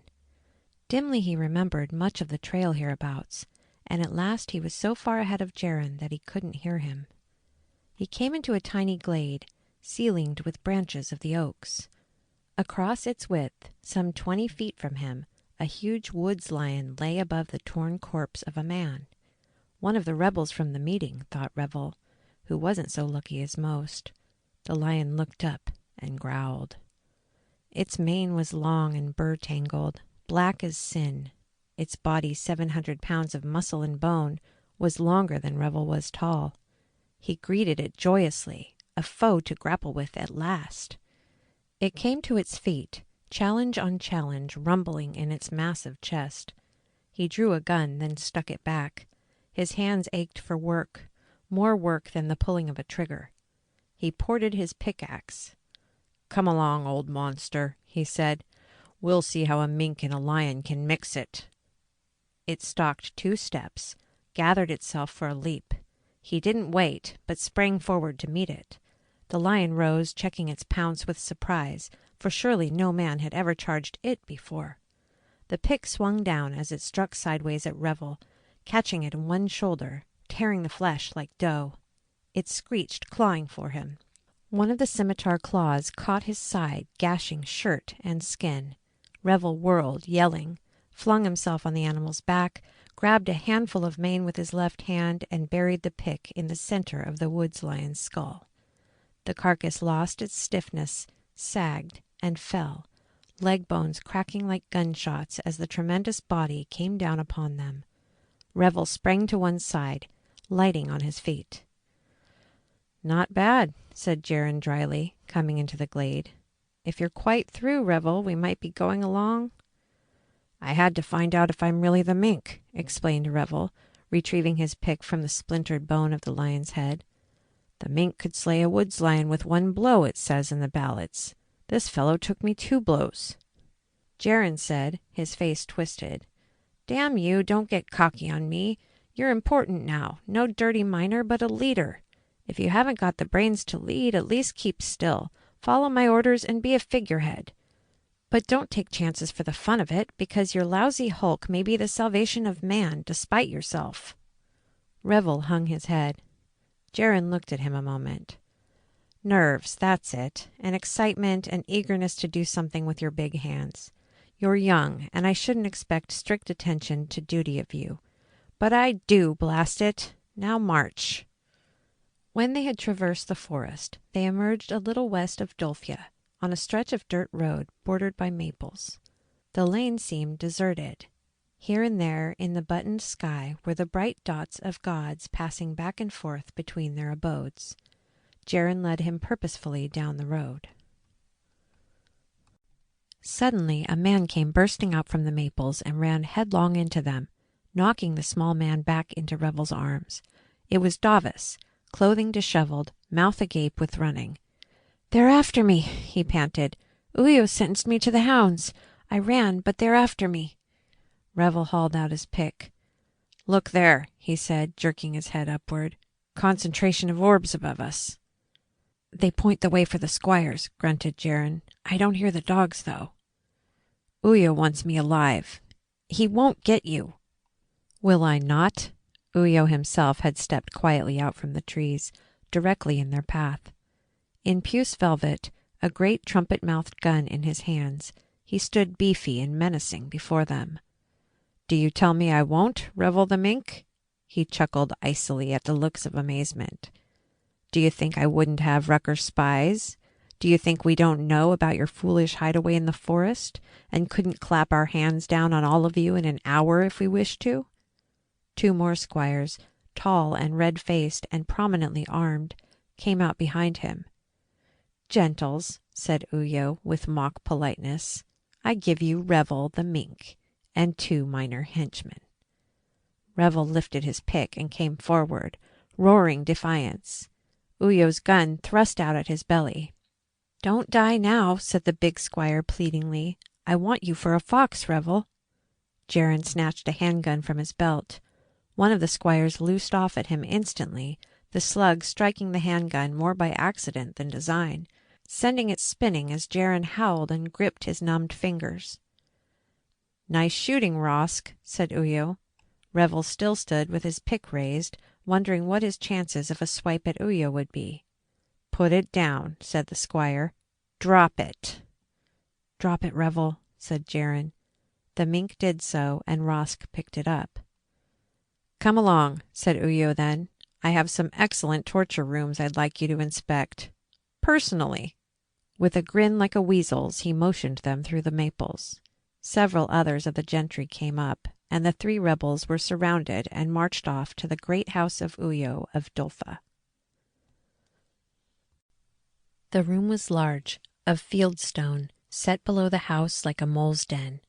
Portions of the walls were black with age-old soot, from what hellish fires Revel did not like to guess, and the rafters were grimed and looked like axe blades, darkened with dry blood, ready to fall upon him. One wall had thongs hanging from it, beside a 9-lashed whip hanging on a post. Candles illumined other instruments, the purpose of all of which was torture. "Strap him to the wall," said Uyo. 2 of his servants did so. They were evil-faced ruckers, fat, with good living in the squires' huts. Rosk, the lean-jawed, red-cheeked squire who was Uyo's closest friend, said, "Shall I flay a part of him? The left hand, say, or 1 foot so he'll be slow in the hunt?" "No, I want him hale and hearty." Revel breathed easier. "The gods want to do something, though. I'm not sure what. I have my orders." Uyo took a seat by the wall, gestured his servants out. As the door closed behind them, A hideous yell echoed in the vault. Uyo said comfortably, "They are taking the hide off the back of Davos in the next chamber. They'll split his fingernails too, and perhaps take off an ear. He's the least important of you upstarts, and I don't care if he's as slow as a slug tomorrow." Revel thrashed impotently in the leather straps. Rosk studied the face of the mink. He opened his gash of a mouth to say something, and Revel spat accurately into it. "I wish it were my pick," he said, as the squire sputtered and backed off. "Let be, Rosk," said Uyo, smiling a little. "He'll pay for it tomorrow." Rosk wiped his lips as the burly squire cocked his head, listening to an unseen command. Then he walked over, opened the door, and let in another yelp of agony, followed by a pair of golden orbs with their attendant zamps. The globes floated down to the level of the mink's face, and his skin prickled at the nearness of the energy aura. What now? The long feelers came darting out, touching his eyelids, his cheeks, and Revel winced, expecting a searing burn. There was only the tingle. They could regulate the energy then, burning an opponent only when necessary. But how loathsome their nearness was to a sane and enlightened man who had discarded the creed of their godhood. Now their minds came probing into his. Automatically he erected the rampart of innocuous thoughts. Yet the probing continued. He could feel it as a tangible finger of force, needling here, thrusting in there, pressing aside the thoughts that meant nothing, feeling out not only his true thoughts, but his memories, his unconscious hopes, the very traits of character which made him what he was, and of which he was scarcely aware. This was no casually suspicious probing, such as an orb might give a man as it passed him in the mine. This was a brutal wrenching of brain stuff that would not be denied. He felt it go into his rebellious brain, poke and pry, ferret out all he remembered and believed. All the conceit washed out of Revel the mink. All the scorn he had felt for these creatures turned to fear, and the bitter hatred increased 1,000-fold, and he knew that they felt it as it happened. At last the feelers drew back, and the orbs lifted toward the rafters. Their zamps lay watching them, and the two squires stood up uncertainly. Then Rosk said in a hollow, unreal voice, "This man is to be guarded closely. He must not be allowed to escape. It would be better if he were killed now, rather than kept for the hunt. He is the most dangerous rebel we have ever found." The mink realized that the gods were using Rosk as a dummy, speaking through his lips. Uyo said, looking at the globes that burnt with a dull golden radiance in the upper gloom, "It would be better if he were hunted down.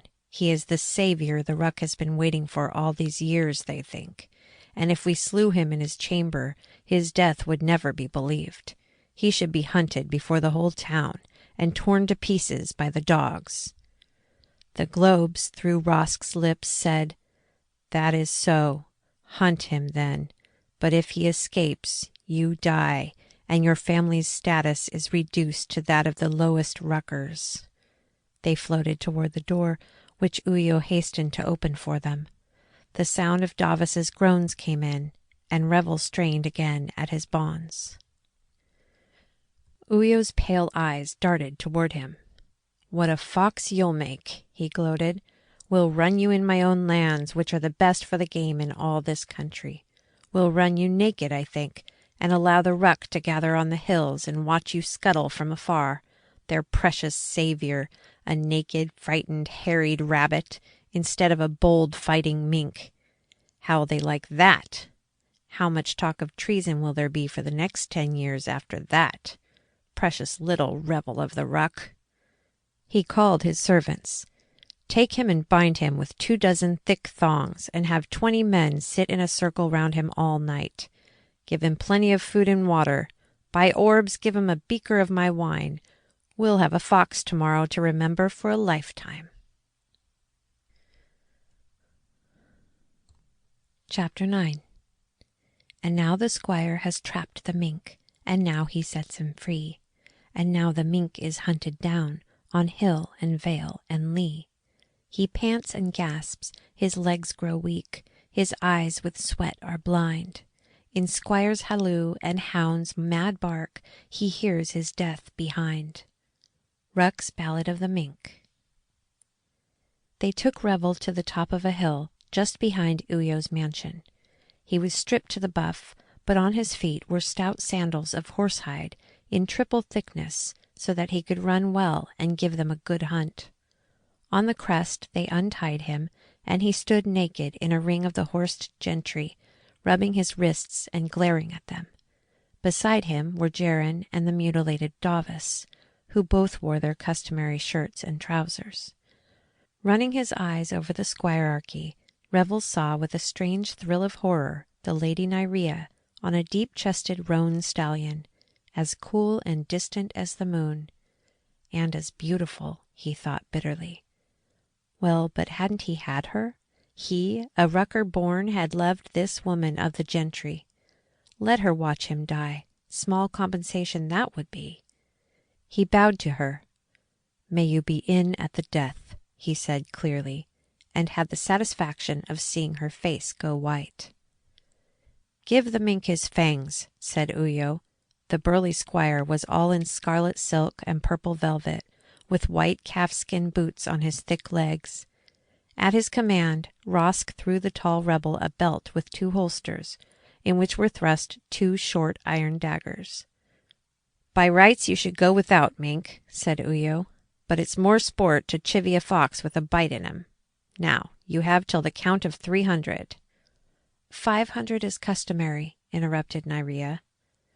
3 is plenty for the saviour of the ruck. Hold your tongue, lady. He leaned over his steed's head. 300, mink, and then we come after you. Your course is down this hill and straight away toward the sea. Don't try to escape the strait either, because the hills are rimmed with guards who will blow your guts out if you cross the line, and some thousands of your slimy kin are clustered on those hills to watch their hero die. He nodded to the woman beside him, a blonde wench with vicious amber eyes. "Begin the count, Jan." The blonde said loudly, 1, 2, 3, and at the 3rd word Revel was off, running like a slim brown stag down the slope of the hill. Behind him came Davis and Jaron. The little man cried, "Don't wait, Revel lad. Save yourself if you can. Remember you're the mink." "I wish to orbs I wasn't," he growled, and he hit the bottom, skimmed over a patch of raw rocks, and struck the green beyond. As he ran, he buckled the belt around his waist, with a knife hanging on each hip. He had not expected these, and though Uyo thought he'd lose only a hound or 2, Revel intended to take at least a pair of squires with him into the unknown. He was a fine runner. By the time Lady Jan had counted 250, he was a half a mile down the strait, which was a belt of land some 1/4 of a mile wide and 20 long, ending above the sea on a cliff's edge. As the squire had said, he would not be able to break off the strait, for guards and packed mobs lined it, and a naked man would be far too conspicuous heading towards them. Now he thought of his 2 comrades in ill fortune. Neither of them was a runner of any caliber. Should he wait and help them? Selfishness said no, and unselfishness said no, for wasn't his first duty to the ruck, not to his friends? Didn't he owe it to humanity to save himself? And besides, he was a lusty young buck and didn't want to die. But he glanced back, slowed, waited till the 2 had come panting up to him, and thrusting an arm around each waist, ran them forward with him, ignoring their protests. They came to a coppice of elms, grown thick with brambles and cluttered with deadwood. It covered perhaps an acre. Revel ploughed into it, cursing as the thorns stabbed his naked hide. Too late he realized he should have skirted it. In the rare quarter seconds when the branches were not snapping, or the brush whipping noisily aside from their progress, he could hear the faint barking of the great hounds. Even, he thought, the whoops of the excited gentry as they started down the hill on their fiery stallions. He pictured Nyrea, her slate-hued eyes gleaming, her creamy skin aflush as she leaned forward eagerly for the first sight of the mink. Damn her! Abruptly, the earth slanted off to the right, so that Revel, who was still pushing Davis and Jaren, went headlong into a patch of nettles, losing his balance at the unexpected dip and shoving both companions down on their faces. Davis rolled, yelping at the pain of scratches on fresh wounds, then vanished with a howl. Revel crouched, staring, unbelieving. In a moment the head of the plump rucker came up out of the earth. What in orb's names? "It's a pit," said Davis. "It was covered with trash." His eyes were wide and frightened. "Go on, Revel. I can't run another step." The mink thought swiftly. Davis was right. He could run no longer. Quickly Revel shoved the man's head down, threw several branches and bushes across the mouth of the pit, began to disguise it, talking as he worked. "Lie down and be very still, old fellow. Jaren and I will make enough of a trail for the hounds to follow, and only bad luck will discover you to them. If we escape, we'll come back tonight for you." The pit was camouflaged, looked like a mound of trash beside the trail. Revel murmured a goodbye and went plunging on through the coppice to the other side, Jaren following him nimbly with the strength of second wind. Now they could truly run, for Jaren, though 42, was no antique, and Revel had the thews of a woods lion. The way before them was smooth, grass cropped close by the sheep of Uyo, gently rolling mounds one after another, so that skimming down one slope gave them impetus to dash up the next. A faint cheer came to them from the left. The ruck was on their side. "Perhaps if I die well enough," thought Revel, "my death may spark a revolt, and so count for something." He felt at the hilt of the iron daggers. "Just give me Uyo," he prayed to whatever higher powers there might be. "Just let me have one thrust at Uyo the squire." From the crest of the highest hill he looked back, as Jaren sucked for breath. The gentry were just topping a rise some half-mile behind. Not bad. But the dogs were much closer. They had gone through the coppice without discovering Davis. Now, with any luck, they never would. Revel ran on. His feet thudded on rock, slithered on grass, shuffled through the mire of a narrow swampland. Here trees slashed at him. There a woodchuck sprang out of his path and made him stumble with sudden panic. His chest labored, drawing in air. His legs pumped and ached. Then he came to a river. It was some 10 yards broad, with a swift current. He said to Jaren, "If we can make headway against that current, land upstream on the other side, we may have a chance." The runty yellow man shook his head. "Look up," he gasped. Above them soared a score of globes, plainly marking their position for the gentry. "The filthy schemers," growled Revel. "The foul cheats. They call this a game, yet 'tis as easy for them as it would be to shoot at us in a small sealed room." He bent down. "Get on my back, little one." Jaren climbed on, and Revel grasped his legs, told him to hang tight around his neck, and leaped into the river. Only 30 feet across, it was yet quite deep, and Revel sank like a dropped rock. When the water above his head was so opaque that he could not distinguish anything save a dull, murky lightness, he struck out downstream. For a full minute he swam with the current, then began to rise, Jaren clinging weakly to his neck. The mink thanked his orbs. No, not them, but whatever brought him luck, that he was one of the few ruckers who had taught himself to swim.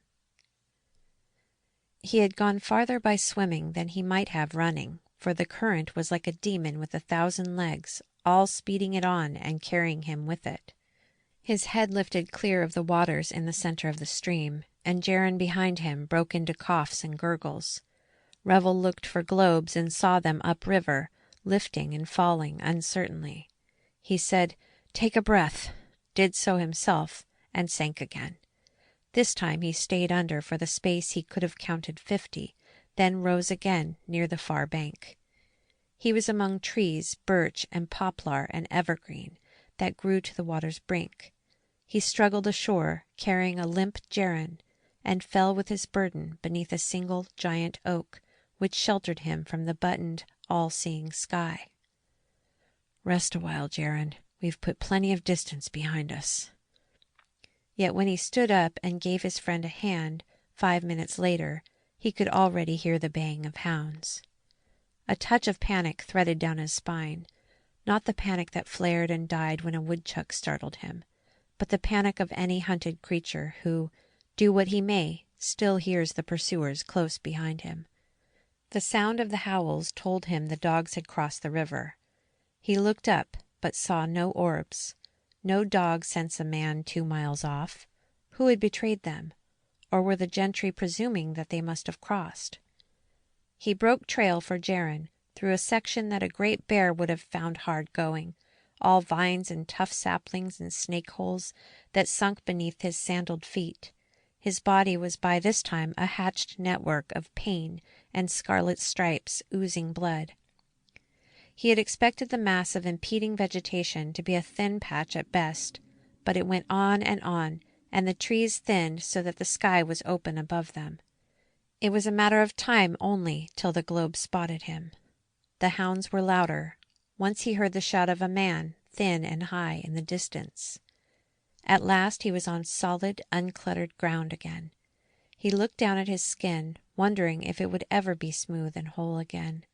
His body had been gouged, gashed, torn, disfigured. "Vayu, hallo! Vayu, hallo, lo, lo, lo!" The terrible cry rang behind him, and turning, he saw 2 horsemen cresting a hill to the side of the patch of bad ground.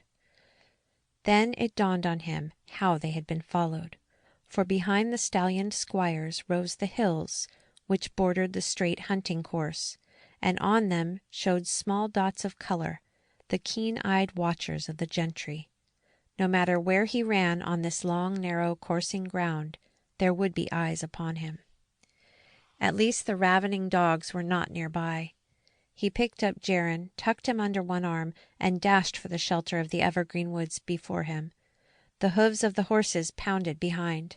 He dodged in among the pines, and the mournful call lifted. "Gone to earth! Gone to earth!" "Damn you, put me down!" rasped Jaren. "Am I a child to be carted like this?" Revel dropped him. They skittered from tree to tree, and then a charging horse was on them, and Jaren was rolling aside, bleating with fear of the hoofs, while Revel turned and stood foursquare in the path.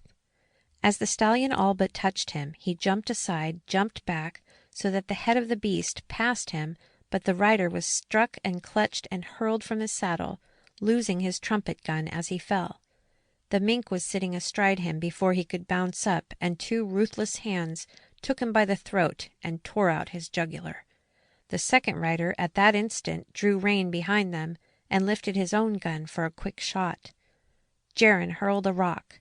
It took the squire on the head, spilled him out of his saddle, and the subsequent proceedings interested him no more.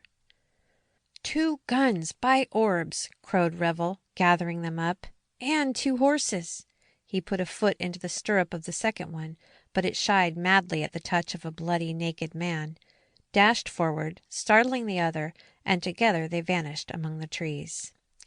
"Hell," said Jaren, taking one of the guns. "Nothing gained but 2 bullets, mink." "2 bullets is 2 more slain squires. Come on."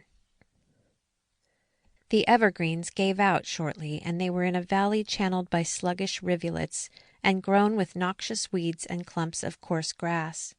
Some distance away, a priest walked slowly, head bent, his double scalp lock flopping down over the radiant blue-green robe.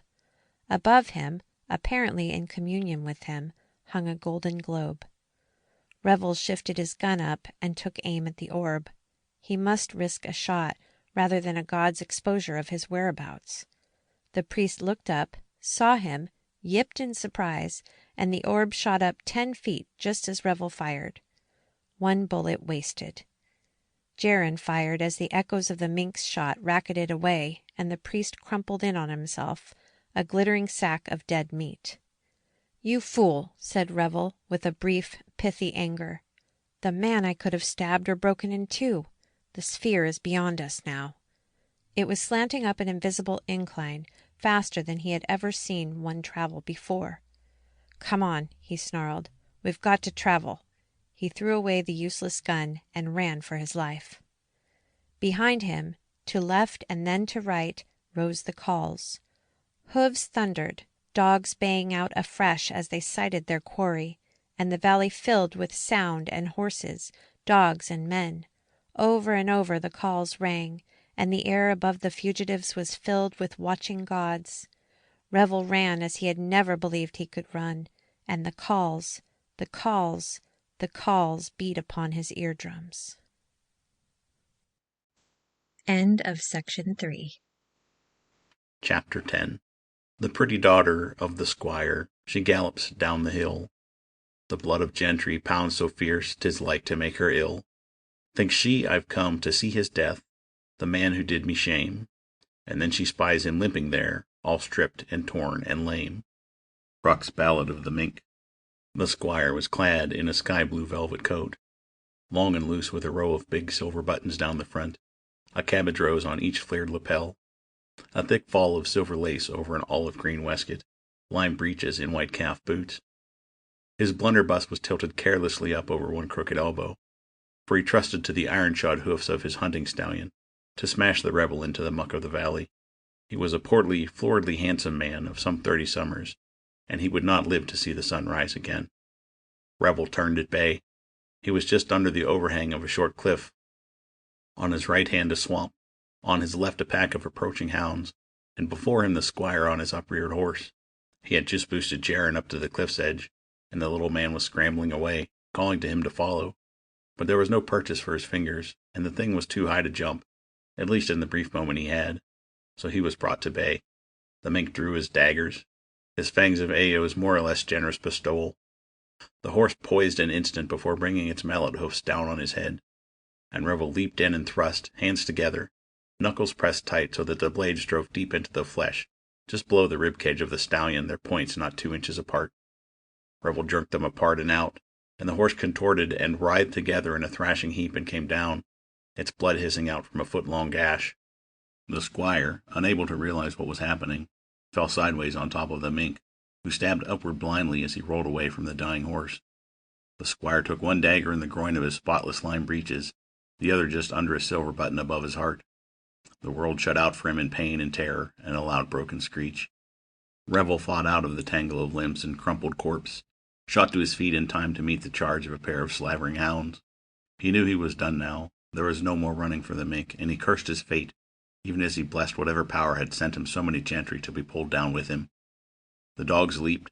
One died in mid-air, and the other carried him down once more, its lean teeth snapping off a patch of hide and muscle from his shoulder as its guts poured free of its body through a frantically given wound.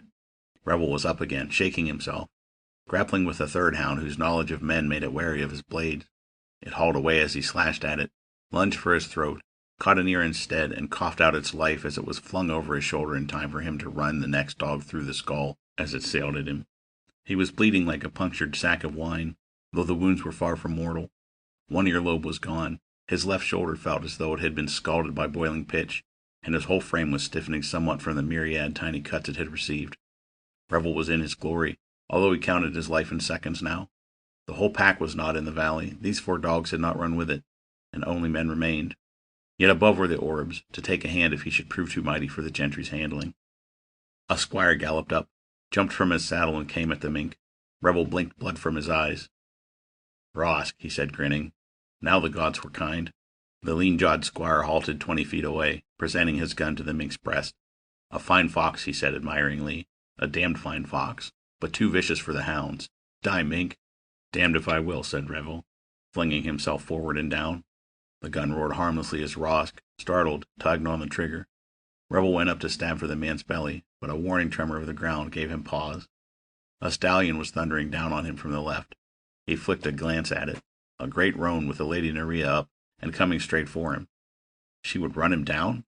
He bared angry teeth, but she was going to miss him.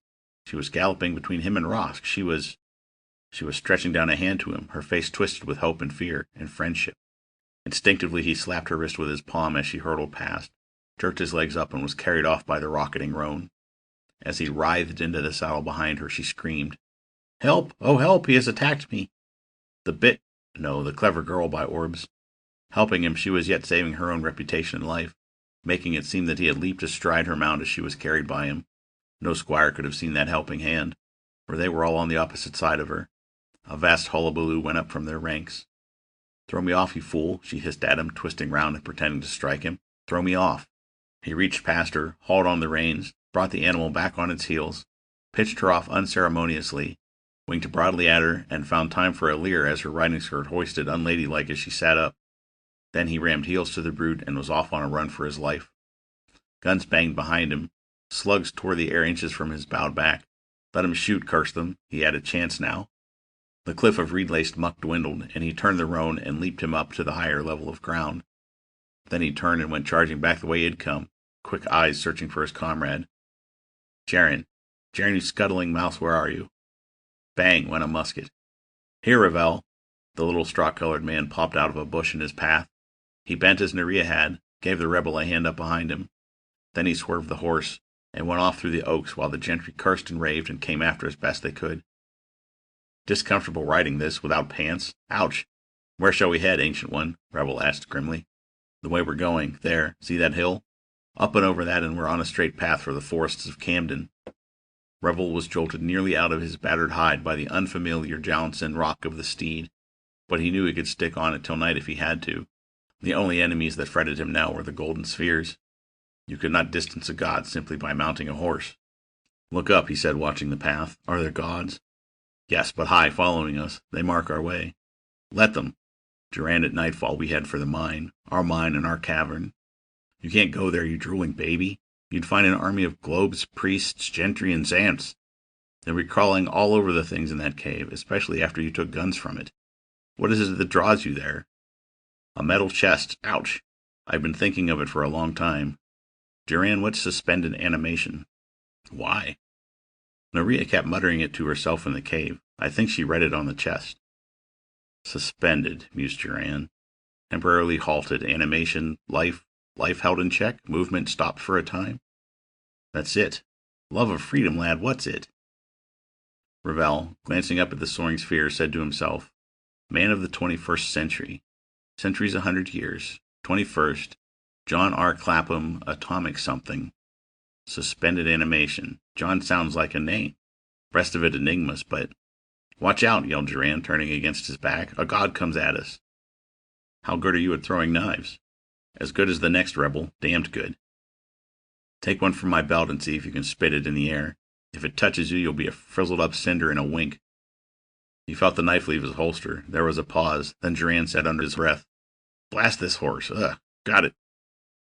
They were almost at the crest of the hill now. None of the ruck watched the chase from here, for it was far from Ao's house, and no one had expected Revel and company to come so far. There were guards, though, 3 squires sitting their quiet horses on the brow of the hills, 100 yards apart. They watched the roan with its double burden beat up toward them, then blinked and peered as they saw that the foremost rider was naked. "Vaio," said one uncertainly, then realization hitting him. "Vaio, hello, here he comes." He came, and the squires bunched to meet him. He aimed his horse's head for their center. They split off wildly at the last instant, and he was through them before they could draw guns from the saddle boots. A crack behind him was the first one speaking tardily, and the roan leaped forward, touched into fury by the slugs creasing its withers. Durand said calmly, "I'm hit in the leg. Let me see. A flesh wound, no matter. Ride, lad." "The globes are our only worries now," said Revel exultantly. "And there's some worries, for they descend even now at us." He looked up and saw that it was true. A multitude of the radiant gods were dropping from their buttons, and the forest of Camden, with its sprawling borders and its secret protective darknesses, lay half a mile before the mink. Almost he would have rather died by a squire's bullet than a pseudo-god's fierce energy blast. He recalled the feelers that had touched his face yesterday, the searing heat of the aura that had crisped off the hair above his ear. It was a filthy way to die.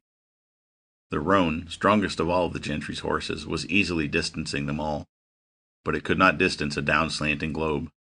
Revel the mink committed his soul to whatever might receive it, and dug in his heels for a last desperate gallop. Chapter 11. The ruckers all have heard the call. The mink has sounded clear. They come from near, they come from far, to fight the squire and sphere. He arms them all with stolen guns, with horses, pikes, and fire. He sends them all abroad to hunt, the savage stallion squire.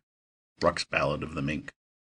As night fell, Lady Nerea left her father's house by the servant's door.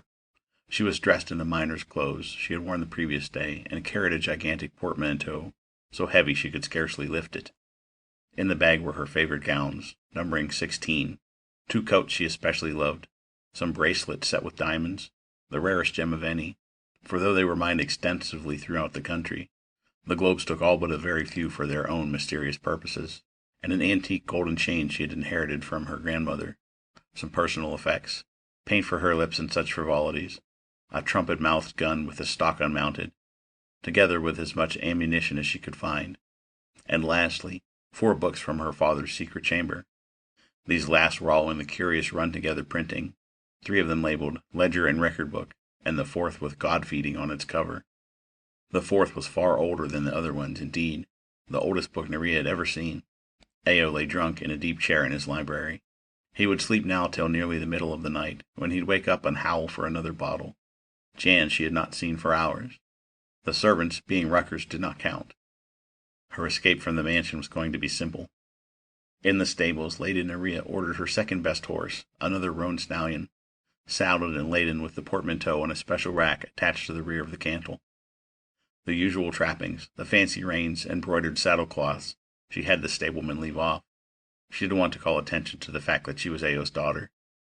When the roan was ready, she mounted, and turning to the stableman, a young rucker with shifty eyes and a shy retiring chin, she asked steadily, "Are you a rebel?"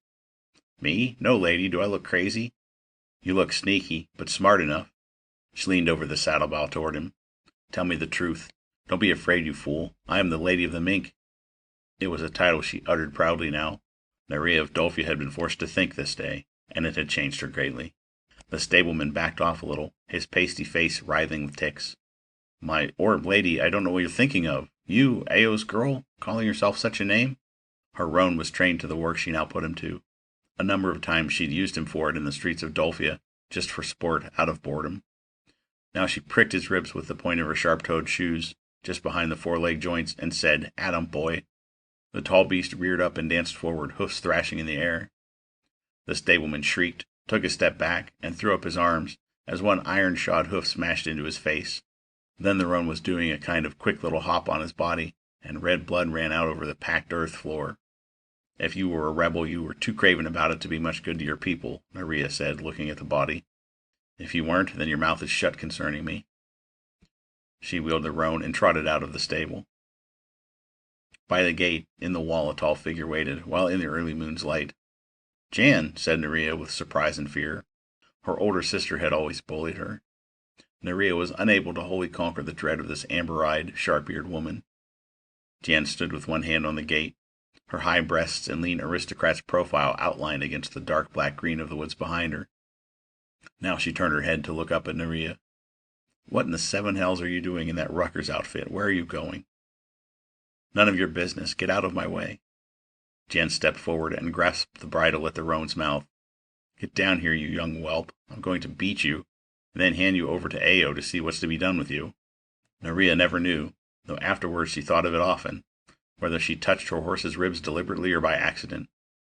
All she knew was that suddenly he had thrown his 4 quarters up into the air, that Jan was screaming, twisting aside, that the roan was smashing down. Jan lay on the grass, and her profile was no longer aristocratic, nor were her breasts smooth and sleek and inviolate. Nerea sobbed, dry-eyed, turned the roan away, leaned over to push open the gate, and cantered off down the silent road, numb with horror, yet conscious of a small thrill of gratification, somewhere deep in her feral gentrywoman's soul. 19 years of knuckling under to Jan, of taking insults and cuffs and belittling, were wiped out under the flashing hoofs of her roan stallion. Now where should she ride? She was a rebel herself, molded into one by her father's actions and her memories of the mink. If he were dead, that great chocolate-haired brute, then she would simply ride straight away from Dolphia until she found a place to live, and there plan at her leisure. But if he were alive, she would be his woman. She touched the horse to a gallop, and sped toward the only place she could think of where she might get news of him, the mines. Someone scuttled off the road before her. She reined in, peered unsuccessfully into the darkness, and called softly, "If you're a rucker, please come out. Please come here." A rustle in the dry brush was her answer. She tried a bolder tack. It's the Lady of the Mink who commands it. After a moment, a man stepped onto the road from a clump of bracken. Red were his hair and beard in the moon, and the white walleye stared blindly. Fate, chance, the gods? No, not the false horrible globes, but whatever gods there might be elsewhere, had crossed her path with Rack, the giant whom she trusted more than any other rucker. Rack, she called quietly, come here, man. He was at her stirrup. What are you doing, lady? His voice was anxious. I'm joining the rebels, big man. Where can I find the mink? I don't know. Lady, are you mad? The rebels are saying that the gods are overthrown, and there will be gentry blood running all over Dolphia by noon tomorrow. They're out of their heads.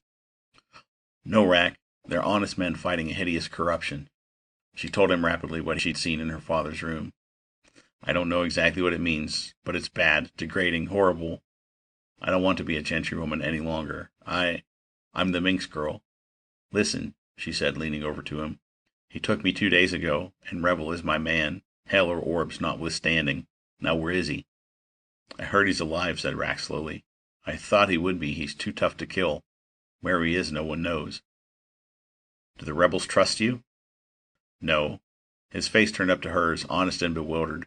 I'm of two minds. I serve the gods as any sane man must, but I have seen things. So have I. Rack, come with me. We must find the mink. He bit his lip. Then he took hold of her stirrup. She thought he was going to pull her off, and edged her toes forward toward the signal points of her own, but he merely said, I'll hang on to this and run. Go ahead, lady. She tapped the horse to a canter, feeling better than she had in hours. Rack was a servant, say rather an ally, worth 4 other men. Head for the mines, grunted Rack. Her own idea. Surely it must be worth something. Soon they were coming into the coal valley. Gone guards shone with an eerie and now abominable golden light at the various entrances. Which is rebels? She asked. Up there. He wouldn't be there, but if I can get past the guard, and there's no reason I should be stopped, there are men on our level, the 4th down, who might know about him. There's no other place to check. I don't know the meeting places. I have never been a rebel. He seemed to brood darkly for a minute, then added, before. They hobbled the horse in a nook of upended rocks, and she hid the portmanteau under some brush. They walked to the mine, she now remembering the location by certain landmarks, and Rack said, There's no god showing. That's strange. I'll go with you as far as I can. If we do meet a god, I can explain myself mentally. After all, I'm of the gentry. I'm not a danger. I hope not. He helped her up the shelf, and they walked furtively into the tunnel. No sign of anything, till Rack stumbled over the corpse of a Xanth. Bending, Nerea saw beyond it the sack and draining ichor of a globe. The rebels have been here. Aye, he straightened, his white eyes shining in the light of a distant lantern. How can a god die? He asked in a child's puzzled tone. Lady, no god ever died before. They don't die. 'Tis in the credo. How can these rebels slay them? Maybe no one ever tried before. Come on. She hurried to the ladders. Blue-tinged, mouth agape, and eyes upturned without sight, there lay a priest, half over the lip of the shaft. He had been de-throated by a pickaxe. This looks like Revel's ferocious work, said Rack. I hope he's alive. Yes, I do hope so. When I last saw him, riding off hell for leather on my nag, he was extremely alive, mother naked and covered with blood, but as alive as I am at this instant. She went down the ladder, hand under hand, past 3 levels, swung off at the 4th. Another dead man lay at her feet. This was a squire, a youngish man in plum and scarlet, very brutally slain by a pick slash in the brain. It was a man she knew, and momentarily she felt herself a traitor to her kind. Then she thought of Ao's vices, corruptions, and she snorted defiantly. His gun, its stock remounted and a shell rammed home, was in her hand. She went forward striding like a man, and a man who knew what he meant to do. The end of the tunnel was illuminated vividly by many blue lanterns, and presented to their startled eyes an horrific scene of carnage. The dead lay in piles, in 1s and 2s and 4s, their brains splashed on the walls, their guts smeared across the floor, their skulls cloven and their bodies rent. Ruckers lay here, miners and gentry servants. Squires waddled lifeless in pools of their high-born blood. Snake-headed Xanths clawed in their rigor at the dead flesh of priests, of rebels, of squires. Here and there lay the vacant sacks that had been gods. At Nerea's feet stretched a man built like Revel, who might be Revel, for his face was gone, burnt away by the touch of the terrible orb aura at full strength. No, she realized even as she swayed back, it was not he, for this man's body was unscarred, and Revel must be looking like a skinned hare if he yet lived. What a brawl this must have been! She was about to speak to Rack when she heard a familiar voice, booming brazenly out in the silence of the mine. It came from the black hole at the end of the tunnel. Then a whole line of them came down at us, faster than a squire can put a horse over a hurdle, and the forest yet a good half-mile away. I had one dagger left, and my trusty small Duran up behind me. The squires were a-shooting, but ineffectively, and the roan was carrying us well and truly. But here came the gods, may they boil in my mother's cook-pot in hell. I looked wildly for something to beat 'em off with, for as you've seen, a touch of their radiance burns your flesh from your bones if they wish it so. Well, the only thing on the whole cursed nag is the scabbard in which a squire keeps his long gun. It's a thing some 3 feet long or over, of light metal, covered with satin and velvet and silk. I tore it from its moorings, and as the globes came at me, I stood up in the stirrups, naked as your hand, and started to swat him. Duran leaning forward past me, guiding the stallion, for his reach is not half mine. Brag and bounce, said a voice that was surely Jaren's. Lady Nerea grinned and walked toward the cavern. So I swatted, I beat at them, I swiped and almost fell. I did the work of 20 men. Don't shake your head, Jaren, you know 'tis not brag. For half a mile, and not one globe touched a hair of our heads. They came at the last from all sides, like a swarm of angered bees, and one burnt the horse so that he streaked even faster, which saved our necks, for my arm was nearly dead by then. I tell you, there is one protection only against these things, and that is quickness. For let one come within a few inches of you, and you are a dead man. Nerea stepped into the cave. I thought you were a dead man, Revel the mink, she said quietly, still with the ghost of her grin. He stared at her, while the men in the place turned and sprang up and stood uncertainly, looking from her to their leader. He was dressed in miner's clothing again, and his skin was a perfect fright of scars and scabs and half-closed wound. But he was whole, barring part of an ear, and he was smiling as only he could smile. Here, men of the ruck, is the woman you owe my life to. Here is, he cocked an eyebrow quizzically, here is, I think I can say, the lady of the mink. Here she is, said Nerea, and was stifled and crushed in a great bear hug. And here's Rack, your brother, who I think may be rebel material. I think so, said Rack heavily, staring at Revel with his good eye. If you want me, brother. Gods, yes. We need every man we can get this night. Did you note the slaughter beyond? We did see a corpse or two. I think we kept that secret, for 2 of my fellows stood on the ladders and slew the gods who tried to pass. But it will soon be discovered, and the gods will do to this place what they did to Eastern Dolphia, unless we can fight them some way. I think I have a clue to help us. What that is, I'll show you now. Revel, dearest, she said, are you all right? Of course, thanks to you. Now to business. Rack must go to my horse above for things I brought. Go then, Rack. Wait, first give me that pick you've got there. I think it's mine. Rack handed it over, a little shamefacedly, and Revel gave him the one tucked into his own belt. I've missed this girl. The chest I want to search is still here, though the gentry have carried off a great deal from the cavern.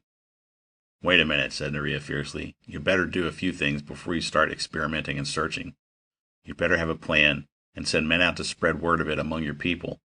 There are thousands of them out there, ready to pounce at your word, to rise against the squires and priests, and to take their chances of God's vengeance.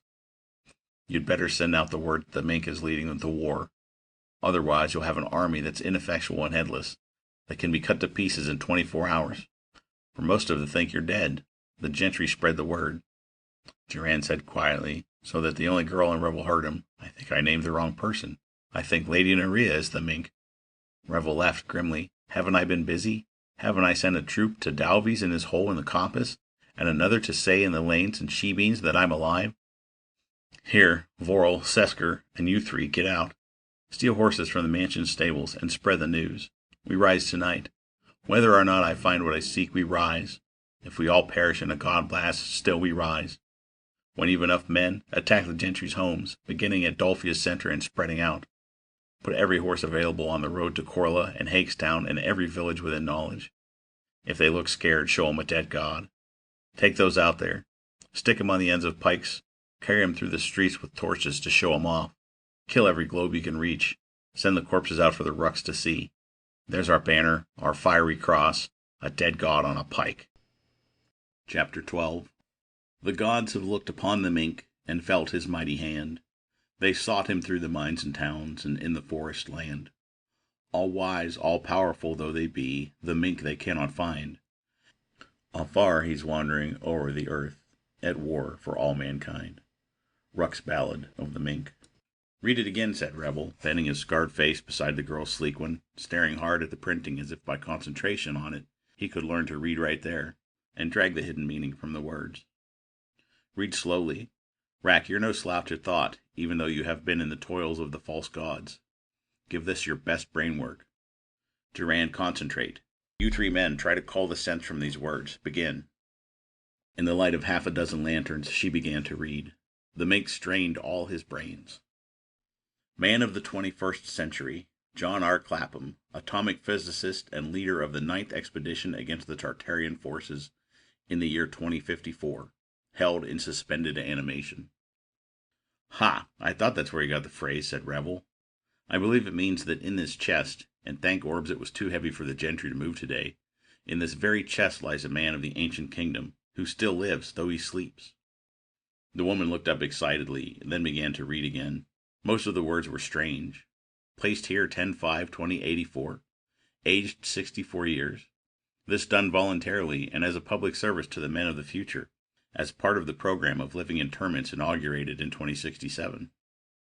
Living interments, repeated Rack heavily. Buried alive. But do you think he still lives? I think so. Don't ask me why. I simply do. The words burn my brain. What are the numbers? Asked a miner. 2067, the year 2054. What are they? I don't know. Go on, Naria. Instructions for opening the casket. Spring back the locks along each bottom edge. She felt the chest where it rested on 6 legs on the floor. Here are odd-shaped things. Oh! She jerked her hand away. They leap at me. Rebel felt impatiently. Said, those are the locks. He unsnapped 14 altogether. What next? Run a knife along the seal 2 inches below the top. Here's the seal, said Rack. He took his pick, and thrusting the point of it into a soft metal strip that ran around the chest, tore it away with one long, hard tug. The mink finished the job on sides and back. Read, he said. Lift up the top, she glanced at Rebel. This is almost exactly like Orbish, she said, only those queer words. Philosophize in the corner, he said, pushing her aside. Rack, lend me your brawn. Together they lifted the top, which was about the weight of a woods lion, and with much groaning and puffing, hurled it clear. Below them, within the chest and under a sheet of the transparent stuff they had seen in other parts of the cave, lay a man. He was young-looking, though if Revel understood the words on the chest, he had been 64 when he was hidden away here. His skin was brown, smooth, and his closed eyes were unwrinkled. A short, oddly cut beard of brindled gray and black fringed his chin. His hands folded on the chest were big and sinewy, fighter's hands. What now? Panted Rebel.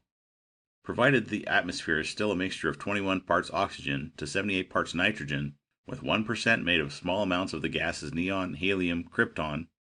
None of these words make sense. Skip them then. Find something that does.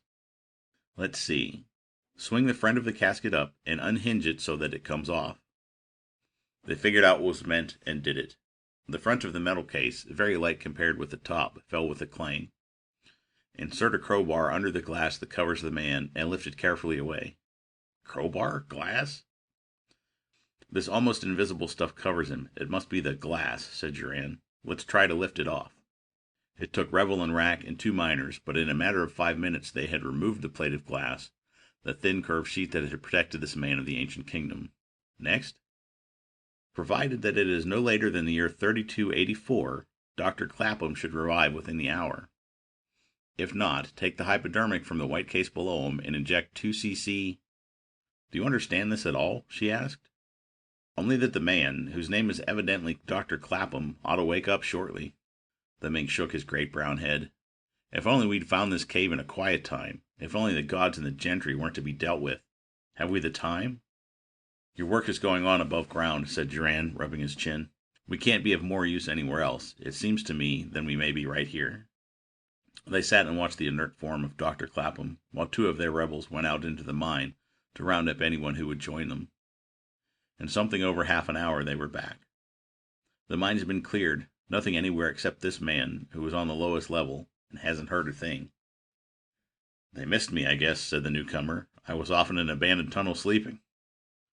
We're 8, then. The mink scratched his head reflectively.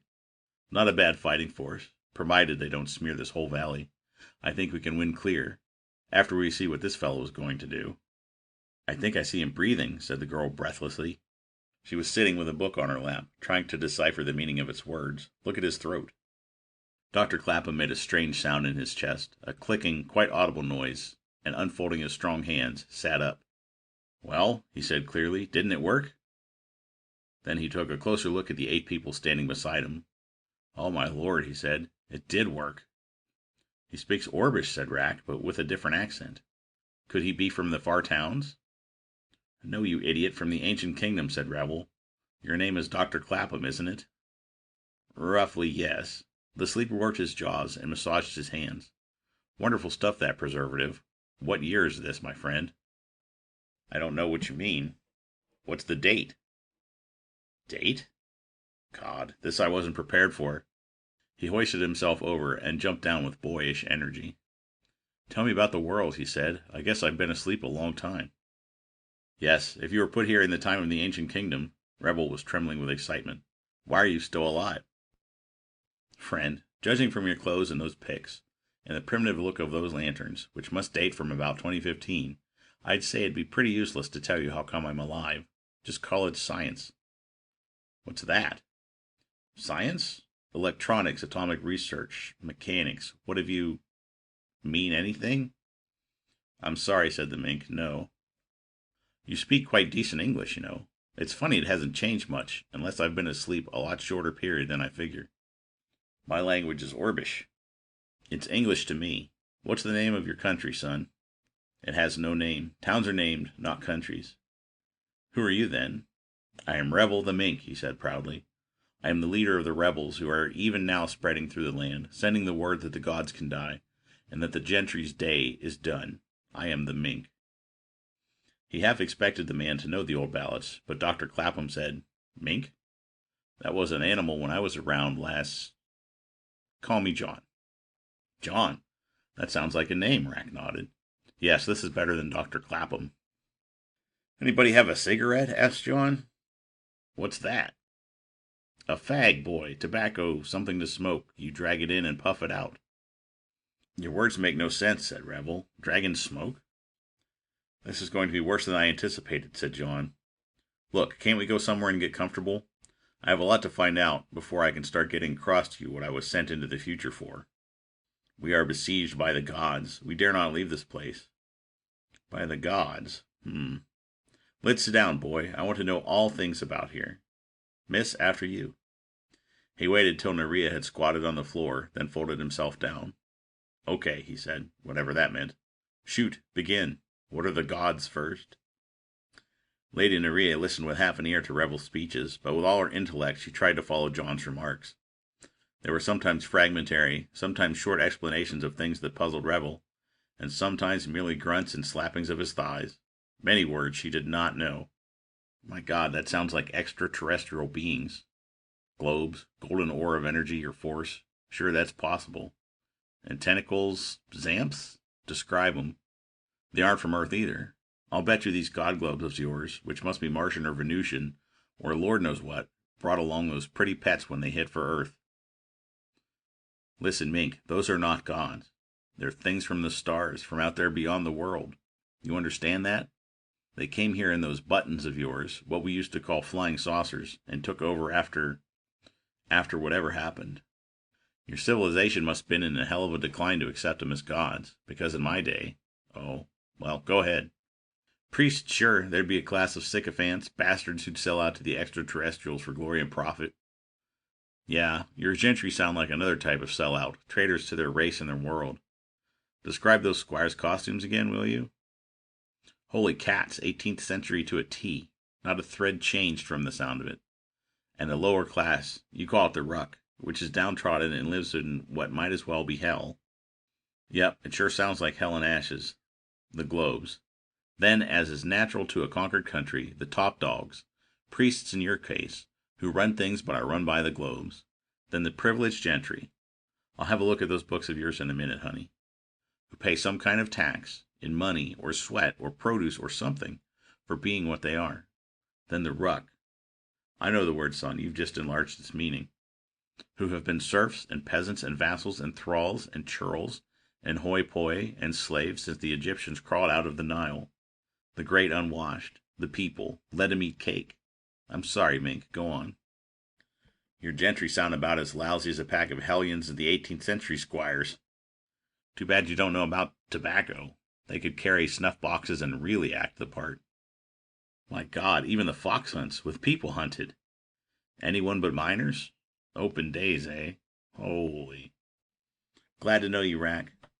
Don't know as I'd care to have you on the other side. You look like Goliath. So you just saw the light when the gods started to die? You're lucky you saw it, big man.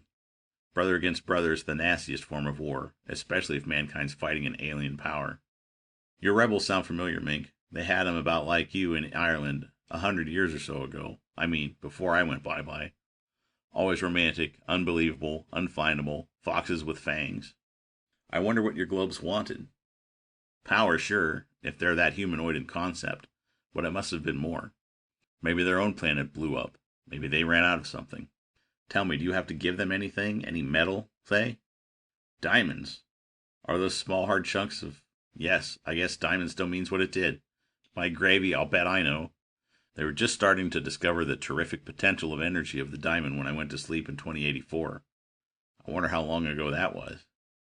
Anyway, I'll wager these globes of yours run their damn saucers, buttons, on diamond energy. Maybe their planet ran out of diamonds. By God, what a yarn. You'll have your hands full, but maybe I can help. There's a way to bring those saucers down out of the sky in a hurry. They won't give up easily. They obviously have atomic bombs, and the lush intoxication of power won't be a cinch to give up. Not for anything that sounds as egotistic as the globes. Dolphia? We called it Philadelphia. Camden, yeah, Woods lions. Wow. They must be mutants from zoo or circus lions that escaped during the Atom Wars. Or maybe someone brought them to the U.S. The Tartarians had tame lions, I remember. 6 or 8 brains? Well, Mink, I wouldn't argue, but I think you are confusing certain functions of one brain with... Oh, do go on. Let me see that gun. My lord, what a concoction. Blunderbuss muzzle, shells, yet no breech loading, ramrods to shove in shells. My sainted aunt, a fantastic combination. He eats dandelions, parsley, grass, chlorophyll, obviously. And the globe rests on his chest and put tentacles into his mouth and his nostrils. It's feeding, sure. Look at the title of this book you've got here.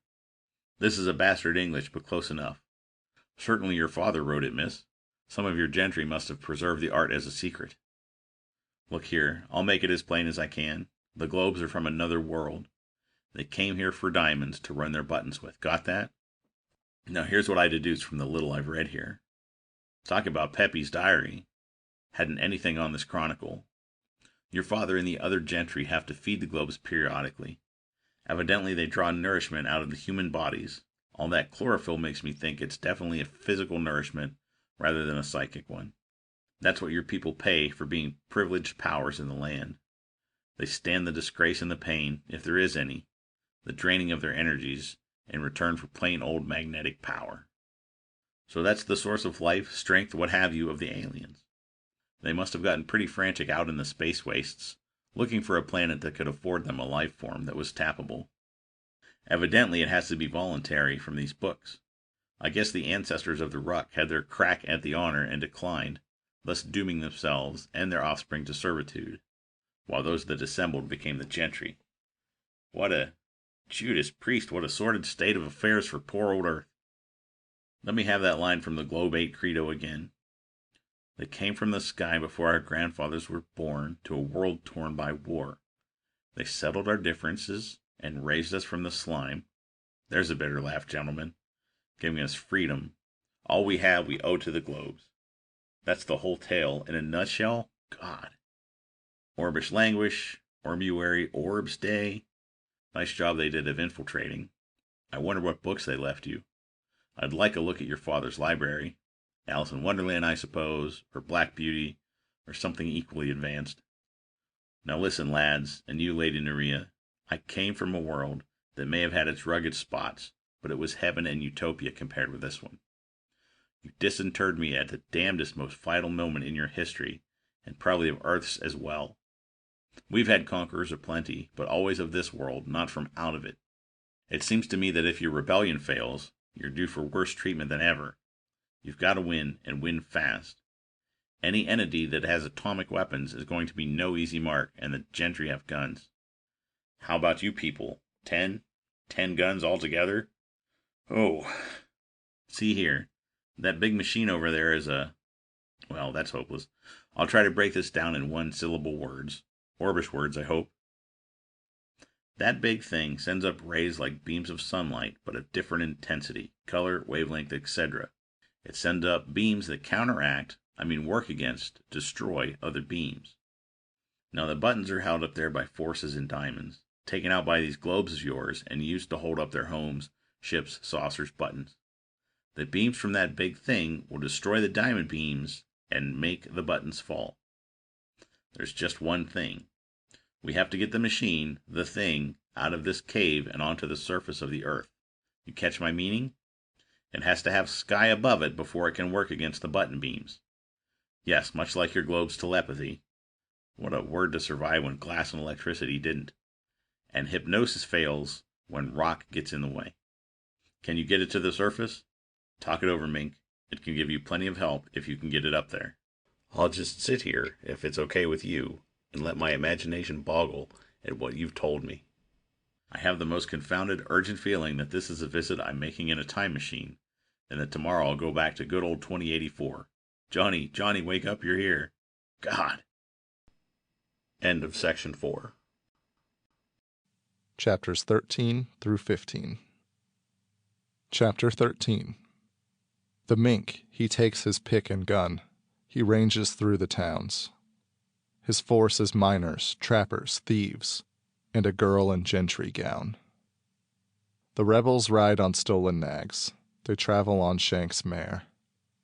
The gore's awash, the heads they roll, all in the torch's glare. Ruck's Ballad of the Mink.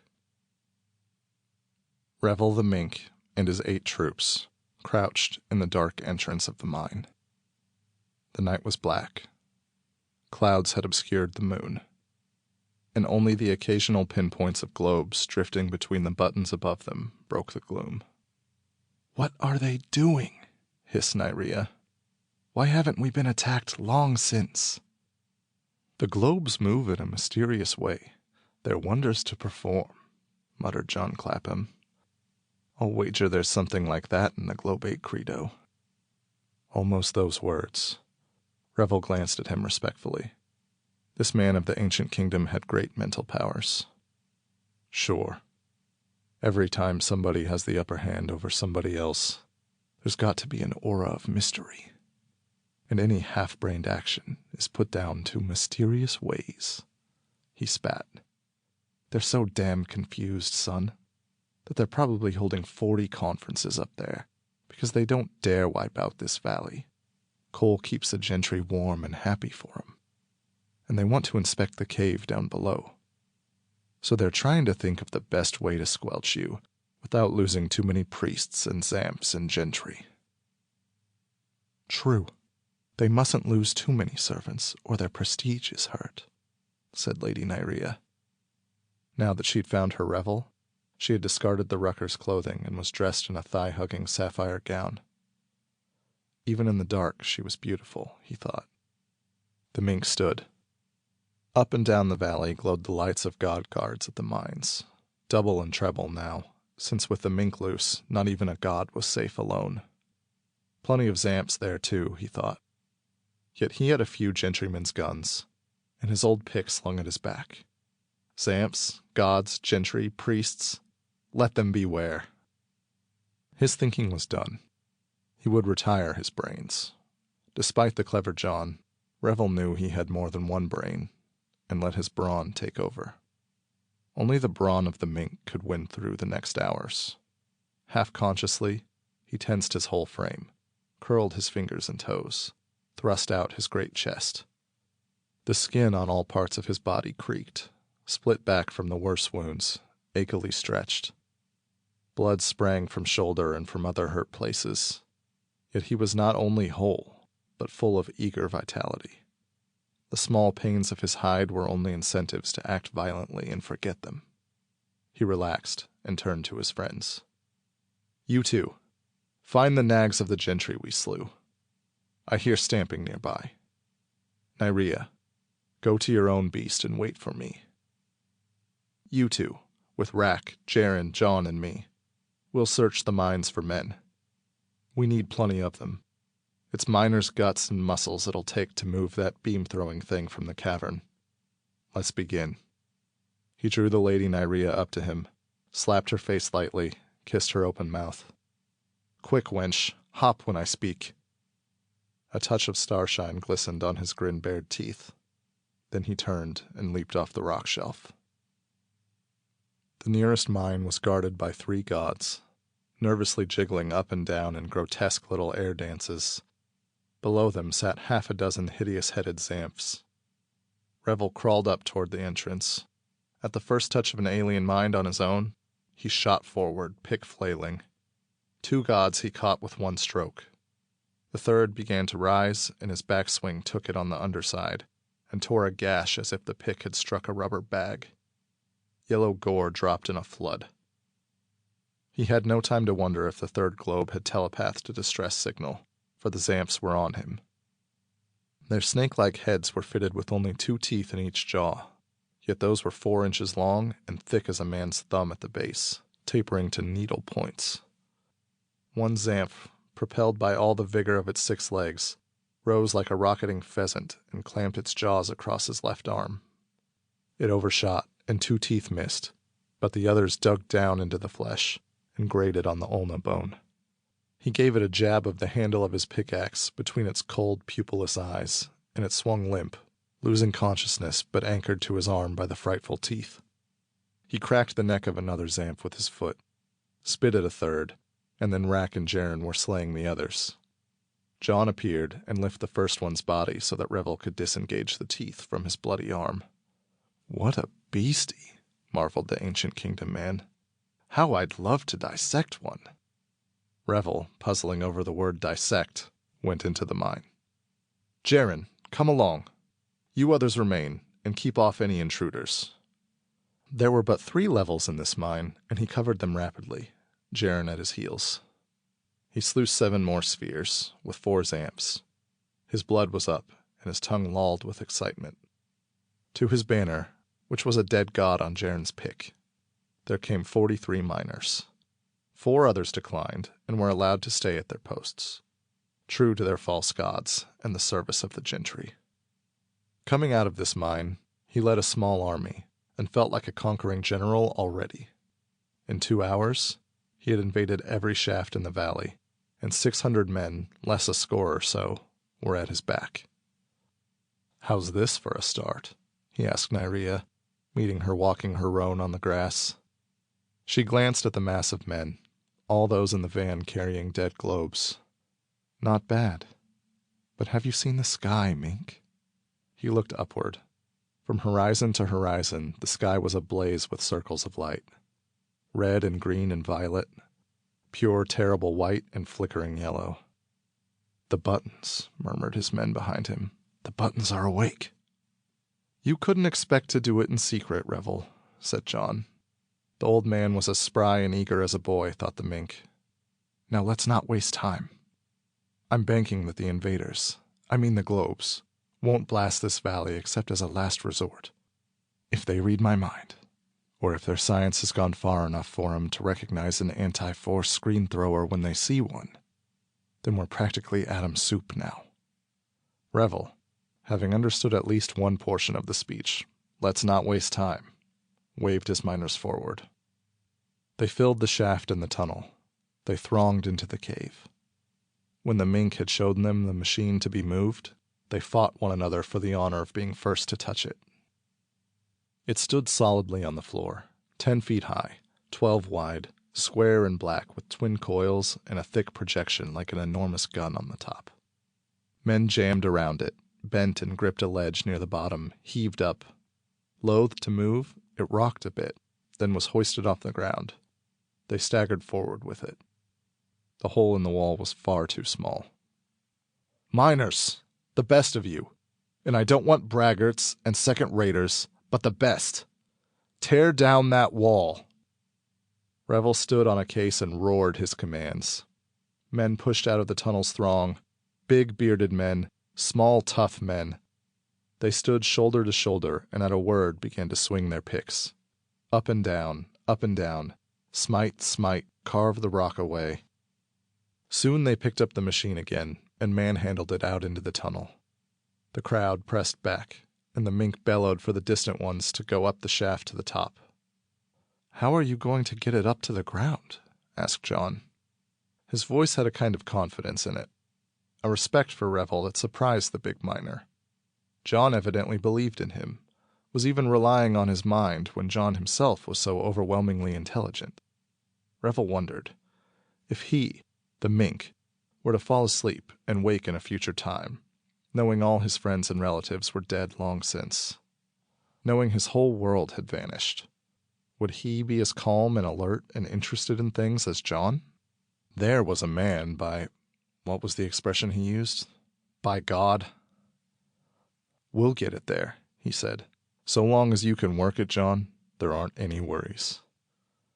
Understatement of the millennium. Or is that the word I want? Optimistic crack of the year. Okay, Revel. It's your baby. Slowly the men carried the machine to the lip of the shaft. Nothingness yawned above for 90 feet, below for over 100. The shaft was 20 feet across. "Now what?" asked Lady Nyria. "There's an ore bucket at the bottom. We toss our coal down the shaft, and once a day the bucket's drawn up to the top by a hoisting mechanism worked by 10 men, and the coal's emptied out and taken away in small loads. The bucket fills that shaft. It's 2 feet deep, but so broad it holds plenty of coal. You can see the cable out there in the center. It's as tough as anything on Earth." "I see your idea," said John. "I hope that cable's enough. The machine weighs a couple of tons." "Tons?" "I mean it's heavy." Revel bawled for the men at the top to start the winch. Shortly they heard the creak and groan of the ore bucket, coming slowly toward their level. When its rim was just level with the floor of the tunnel, the mink let go a yell that halted the men on the windlass like a pickaxe blow in the belly.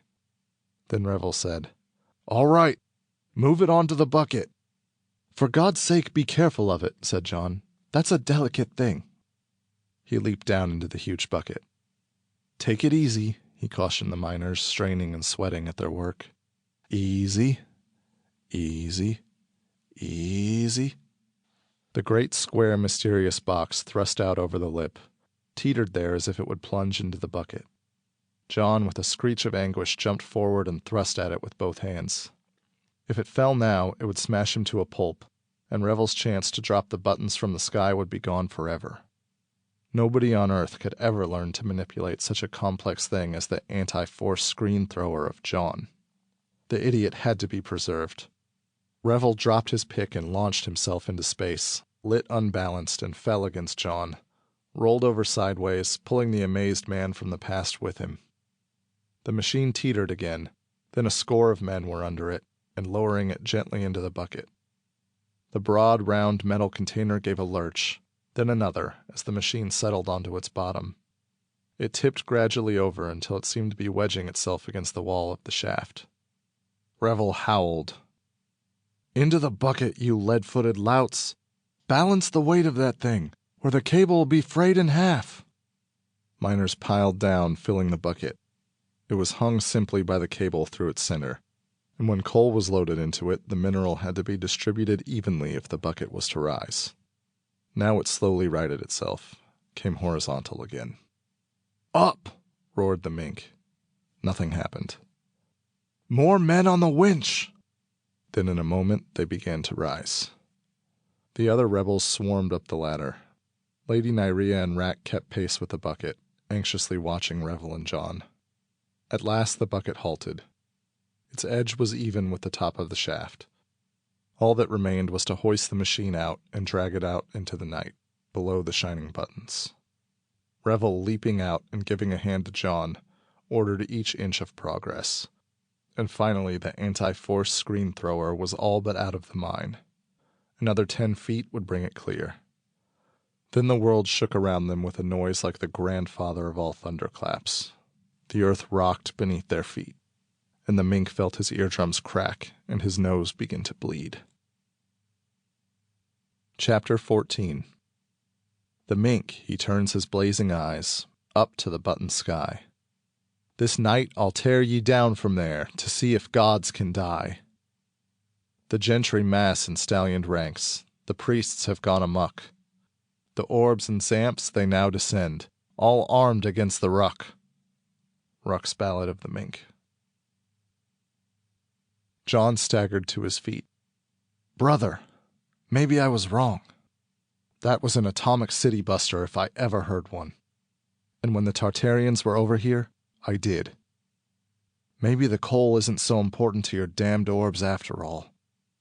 He went reeling to the open night. Revel and Nyria were beside him now. Off to the west, beneath the lurid light of the globe's buttons, rose another of the dark twin clouds.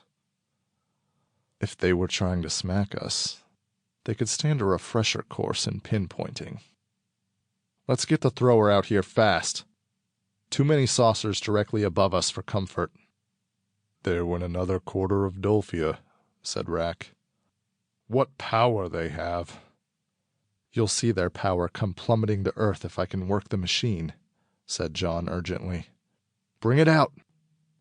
The miners hauled it out. A titanic job, even when men pressed tight against men, and uncounted hands lifted the great burden. John showed them where to put it on the rock shelf. Hoist me up on top, he clipped. It was done.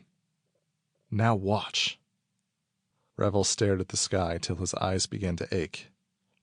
At last John shouted, I'm ready, but listen. I see a lot of torches coming up the valley, and the men holding them are mounted. Are rebels likely, said Jaren. Send men to meet them, yelled Revel. They might be gentry. Pickmen and those with guns. Fast. Okay, son, said John then. Watch the buttons just over us. All heads tilted. A strange clanking came from the great box. A beam of thick-looking purple light lanced upward from the gun-like projection on top and fingered out toward the buttons. Be ready, called John from the top of the machine. This'll nullify the diamond rays for a few minutes, but then the things will be able to rise again. Your men must go out and break into the buttons before the globes can get 'em up. Revel issued his orders quickly. The purple light had now touched a button, which wavered from its fixed position, then as the beam caught it fully, dropped like a flung stone. Hundreds of voices bellowed the rebels' joy. 100 miners leaped off into the night to attack the fallen ship, which struck the earth some distance up the valley with a shattering crash. Already the beam, more sure now as John's hands grew confident of their power, was flicking over other buttons. The least play of its purple glow on the undersurface of an alien ship was sufficient to send it catapulting down. The other buttons were moving, sluggishly, then more swiftly, coming toward the valley.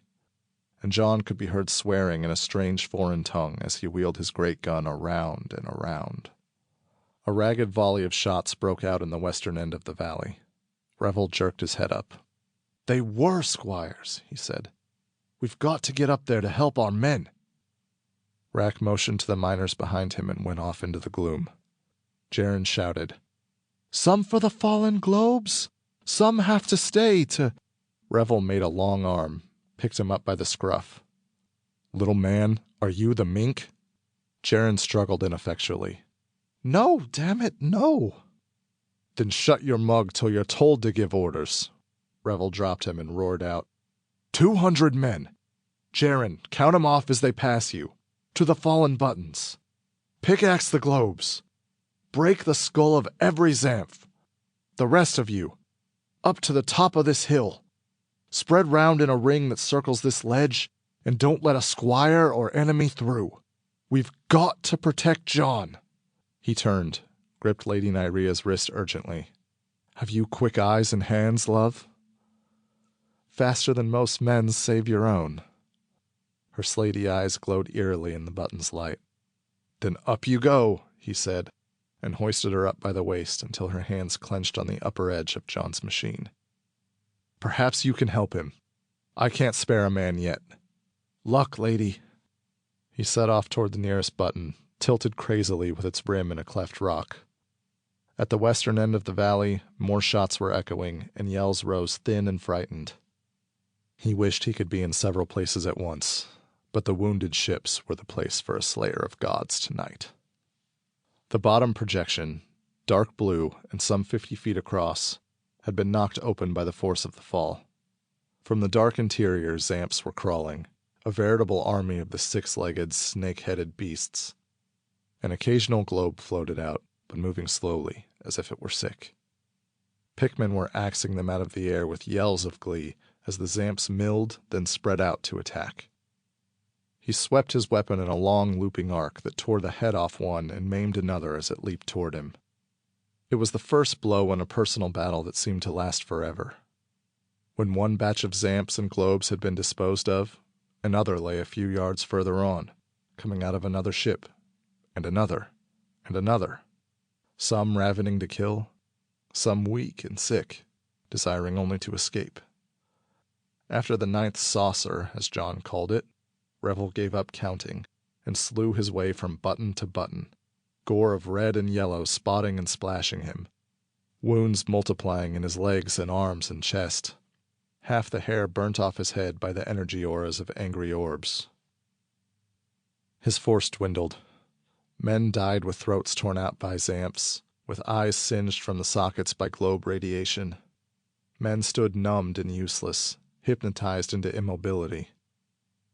Men sat looking at spilling guts that fell from Zamp-slashed bellies.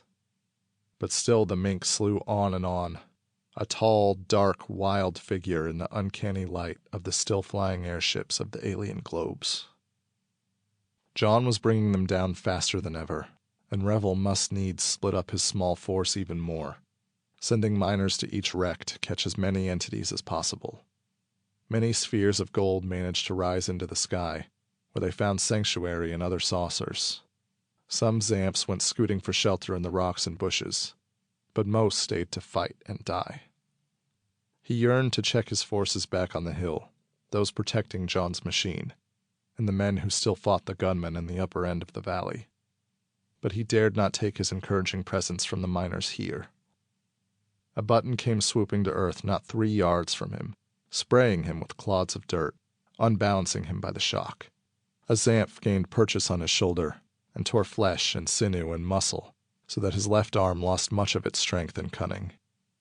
He killed it with a pick handle and struggled on into a mob of the brutes, panting now and blinking blood from his eyes. Of his original 200, less than 70 remained. Still, he dared not draw any from the protective ring. Where were the rebels that Vorel and Sesker and the others had gone to rouse? Probably raiding mansions miles away. He should have told them. Oh well. Surely the concentration of noise and buttons and gods above the valley would bring them soon.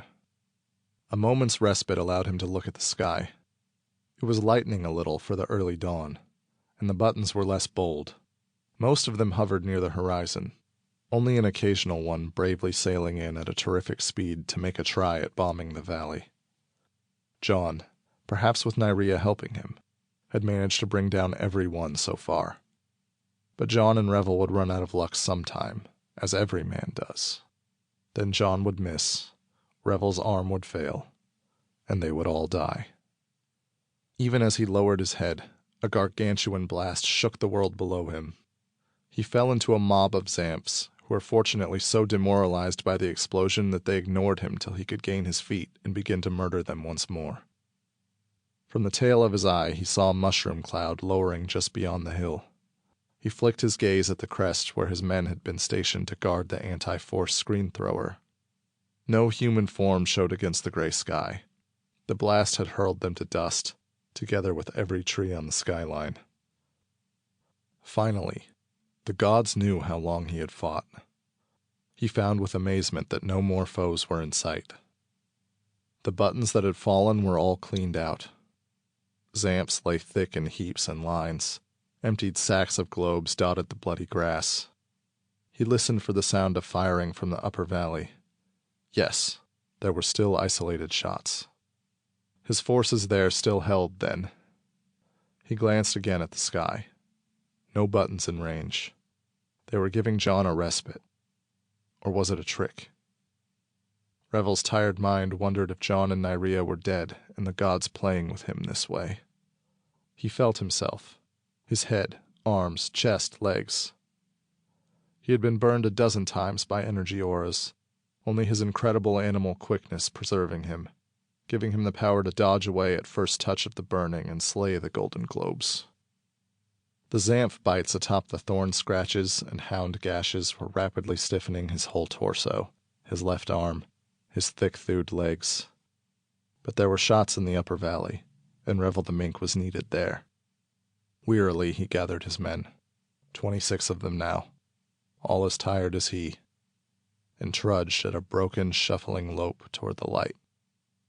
As he passed the rocks where the machine of John sat, he scanned it with bloodshot eyes. A score of miners, perhaps 30 at most, stood around it, and the man of the ancient kingdom sat on its surface, wiping his face with a white cloth. Lady Nyria stood up beside him and waved her hand as he passed. He swung his pick in a big arc to show he was still hale and hearty, though the effort cost him much. Through his dulled brain now ran one thought, one hope. It was a chant, a prayer, a focus for his beaten spirit. For though he had won thus far, he was so death-weary that he could not conceive victory coming to him at the last. Just let me meet Uyo. Only let me meet Uyo without his horse. Give me now one fair fight with Uyo, the squire of Dolphia. The first man he met was Rack, engaged in binding up a torn calf with strips of his shirt. How goes it? Rack turned the walleye toward him, as though he could see out of it. We have 8 or 10 left. All their horses are dead or run away. We stayed them in hand-to-hand combat, but when they drew back and began to use their guns long range, we lost heavily. Now we're dug in along that rise, and they seem to be waiting for more squires or horses or something. I think they have 20 or 30 left. Then we have 35 or so, and outnumbered them. Rack let his good eye rest on his brother. Your voice is the croak of a dying frog, Revel. You must have lost a cord of blood. Your men are like sticks and sacks and limp rag bundles. You call this force 35 men? We are still men, Rack. His voice, croak though it was, rang strong and fierce. I can plant this pick in any gnat's eye I desire. Now do you lead us to the battlefront. Yes, Mink. Rack turned and hobbled forward. One of the slugs has sliced half the tendons of this leg, I swear. That wound is in the fleshy part and won't trouble you for a week. Is that a man? That's Davos.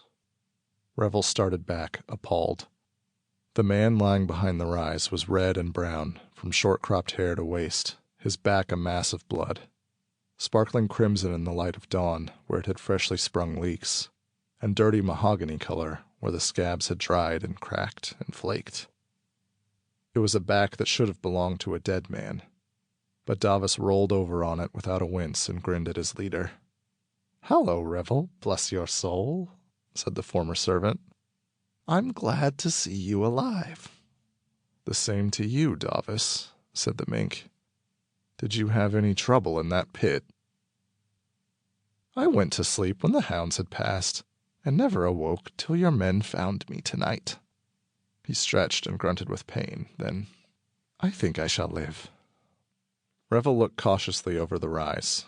Some 50 yards down the valley, the squires were grouped in a knot, their costumes gaudy in the early light. A few of them were looking toward him, but most watched the far end of the valley. They were looking, thought Revel, for reinforcements. Time might be short. He scanned the terrain.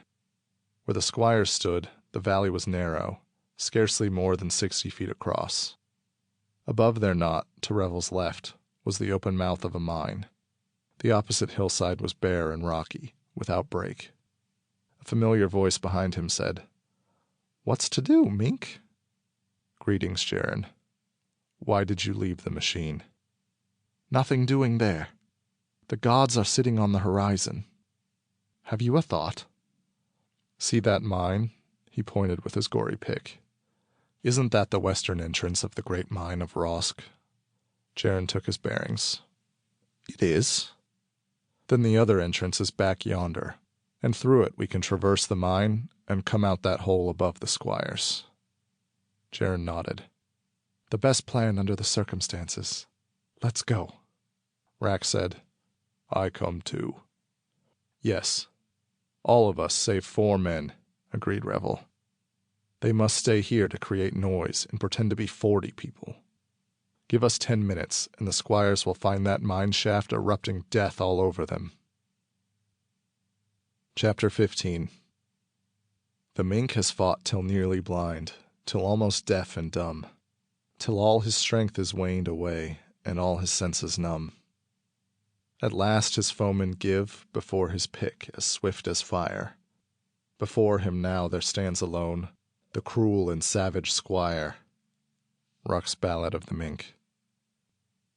With 30 men at his back, Revel went down the valley at a crouch, slipped up the rock shelf to the eastern entrance of the great mine of Rosk, protected from the gentry's view by a chance outcropping of shale, and went into the darkness. The tunnel he sought was on the 2nd level. He dropped down the ladder, unhooked a blue lantern to guide his way, and followed the narrow tunnel west. Behind him, the pad-pad of his weary men lifted muffled echoes, and he tried to set such a pace as would take them swiftly to the hill above the squires, yet not tire them further, nor wind them before the battle. In the intense gloom he distinguished another lantern far ahead. As he approached, it appeared to move toward him. Was someone carrying it? He tensed himself and swung the pick a little. But when the priest hurled himself at the mink, bearing him back against Jaren, the mink was caught by surprise. It had been no lantern, but the priest's glowing robe. Revel's reflexes were still, if not hair-trigger, at least very quick. This was a tough priest, though, a lean, hard-bitten man, with a fanatical long face that shoved itself into Revel's and clicked its teeth a 1/4 inch short of his nose. The fellow's arms were tight about him as they rolled sideways against the rock, Revel straining to bring his pick into play, clutching tight to the lantern, while the priest flailed hands like knobby boulders against the mink's nape and neck. A blow of his knee and Revel doubled up, gasping, struck out blindly with the lantern, caught the fellow in the belly, and made him curl up in his turn, choking for breath. Jaren and the others were blocked by Revel and growled encouragement. Revel straightened, nauseated and weak. The priest came at him. Revel raised his pickaxe and swung it. Pain stabbed into his legs and belly. He bent involuntarily in the middle of his swing, and what should have been a neat spitting of the holy man's skull became a messy job of disemboweling. The fellow died gurgling, picking futilely at his spilt entrails. Revel crawled over him and went on once more, his troops behind him. At the western entrance to Rosk's mine, he peered out for the first sign of the high-born enemies. A thrill of panic touched him as he saw they were not where they had been. Then, poking his head into the dawn, he saw them advancing in a slow line toward the rise where his 4 men were raising shouts and taunts. "Orbs," he thought exultantly. "Here's a piece of luck. We'll take them in the back." He slipped down the shelf, gesturing his men on. Running silently, he came within a yard of a squire in green and gold, then halted and cleared his throat loudly. The squire, startled, looked back. "Uyo!" he shrieked, whirling. "It's the mink!" "Come from hell to slay you," said Revel between his teeth, and dealt a blow with his pick that clove the gentryman from brow to breastbone. The line of men had swiveled, and now shots rang out. At such close range, even their guns could not miss. 6 rebels fell screaming. And now the weary Revel was a brazen-throated fiend, brandishing his pick, roaring, scalping one and braining the next, destroying with fresh vigor dredged up from the pits of his free soul. For now he had a strange certainty that the gods were done. If he died in this moment, he died emancipated. Joy brought him strength such as he had never had. These squires, running off, loading their guns feverishly, firing, clubbing their weapons to stand and fight. What chance had they against him? He looked for Uyo, but could not find him. Let him not be dead, he prayed. And then there was Rosk. Rosk, red of visage, narrow of jaw, bloody about the thin, mean mouth, facing him over a thrust-out gun. Revel jumped aside, but Rosk did not fire, only following him with the musket muzzle. Don't bounce, Mink, he grated. Stand and look around you. Your men are falling faster than autumn leaves. Revel glanced behind, and at that instant Rosk fired. It was a treacherous trick, and by poetic justice it was his last. The ancient gun, overheated by long use, could not take the overcharge of powder in the shell. It blew up, its barrel twisting into twin spirals of metal, its stock driving back into the guts of the squire, fragments of hot iron spraying his face and chest. Rosk had no time to howl, but went down like a lightning-struck birch.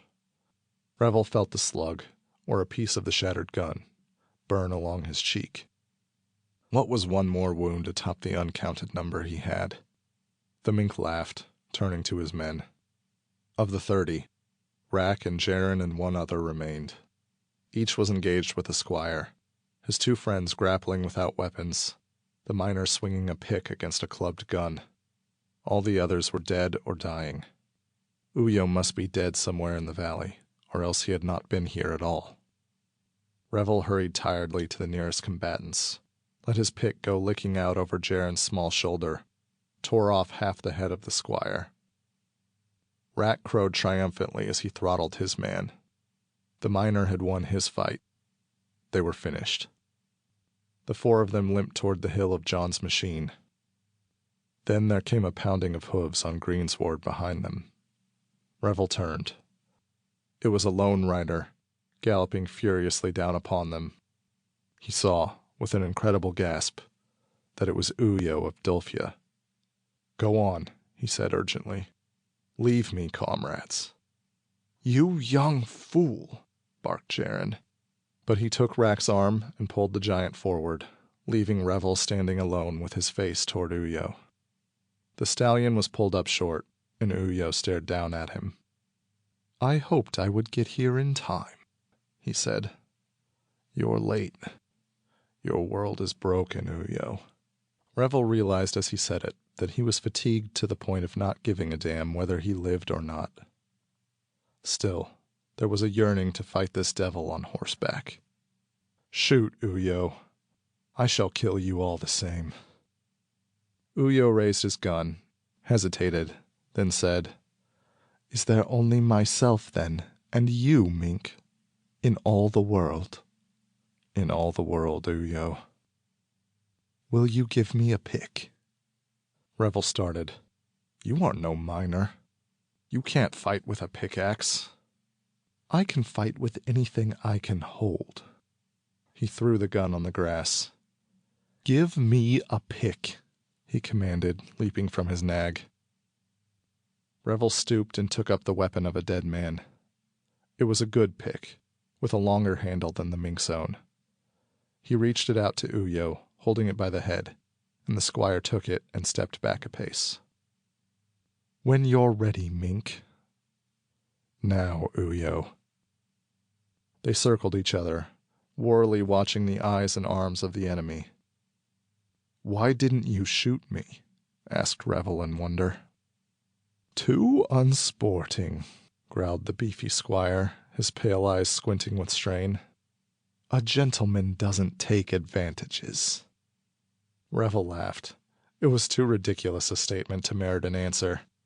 He made a feint. Uyo parried skillfully. Then the squire brought his pick down in a looping arc. His reach was as long as Revel's, and the pick gave him an advantage. Revel jumped back, slashed sideways, and missed. They circled. The gods will win out, grunted Uyo. Their day is done. We are aided by the ancient kingdom. Superstition! Things have always been as they are. Slash, hack, parry, and retreat. Not as they are now, Squire Uyo. Uyo dropped his guard. Revel came in to gut him. Too late he saw the trick, and Uyo's pick sliced across his shin, a shallow cut that nicked the bone. He jabbed with the flat of the blade, struck Uyo in the chest, and jerking his pick sideways and back, tore velvet coat and satin waistcoat and drew blood. Uyo cried out. Revel summoned his strength and began a series of flashing swings, which Uyo parried frantically, backing across the grass. Blood spurted from cheek and hand as the rebel's deadly weapon glinted dully in blurred movement before the squire's eyes. Then the squire rallied, and his power being greater than Revel's now, if his skill were less, he drove the mink back in turn. There came a blow that turned the pick in Revel's hands, sending its point down to the side. Revel recovered, but the squire threw up his arm and brought down his blade with such force that the off-balance mink could not turn it wholly. It sliced over his ribs, drove through the flesh of his hip. Pain so hideous as to make him dizzy and ill knifed the mink. In that moment, he knew if he did not make one superb effort, he was done. Conquering agony, he swung up the pick before Uyo could recover from the vicious downswing. With a noise like a rock hurled into a rotten melon, the pick tore through cloth and flesh to lodge in Uyo's belly, half its head buried in the screaming squire. Uyo tore it from the mink's hands as he fell and writhed about it, curled like a stricken serpent. The mink dropped to one knee beside him, head bowed with nausea and relief. You were a brave man, you bastard. Uyo, strong in his fashion as Revel in his, stiffened his body so that he could look straight up at his killer. Not especially brave, he ground out. You see, Mink, I had no ammunition for the gun.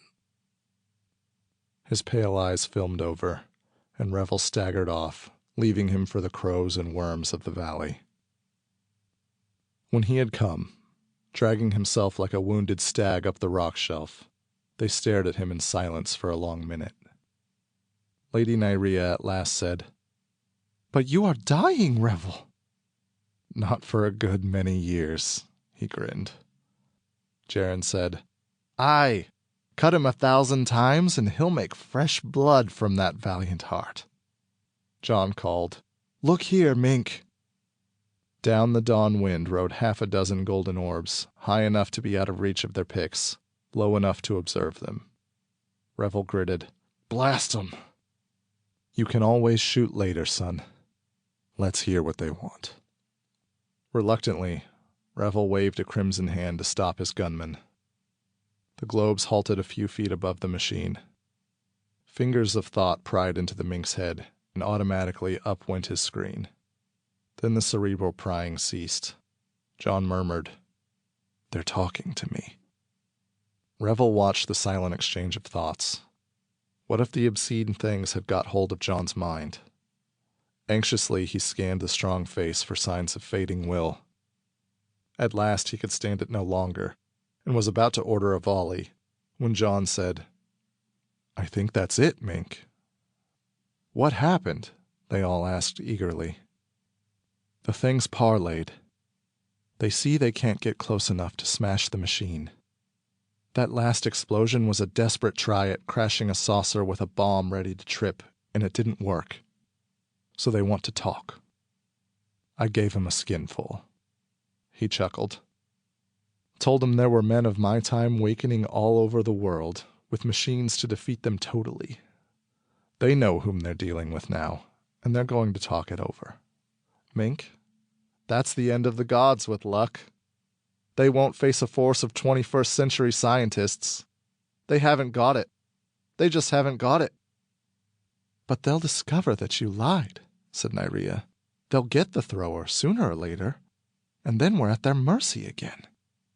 I didn't lie, girl.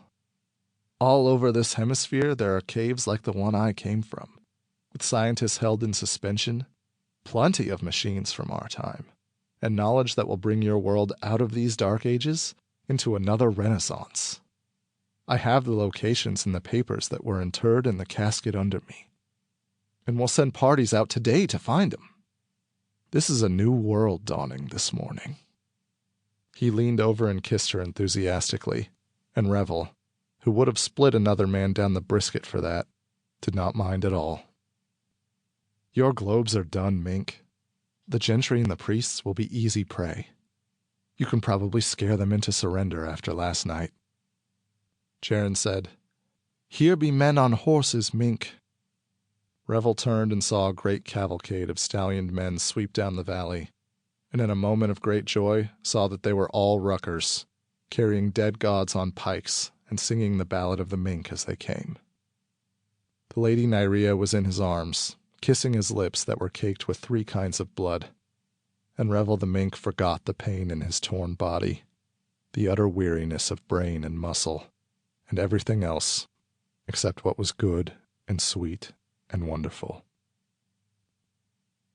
3 months had passed, and the leaders of the successful rebellion of Earth were sitting in a drinking house, legal now, downing toasts to various people and events.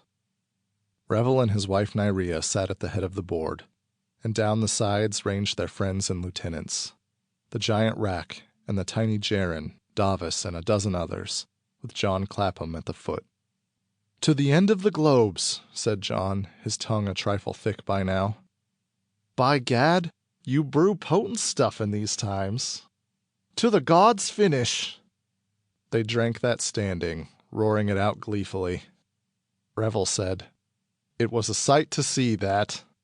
Thousands upon thousands of buttons, all sweeping into the sky and vanishing into dots, and then nothing. And here's to the gentry they took with them." "How many went?" asked Nyrea, though she knew as well as he.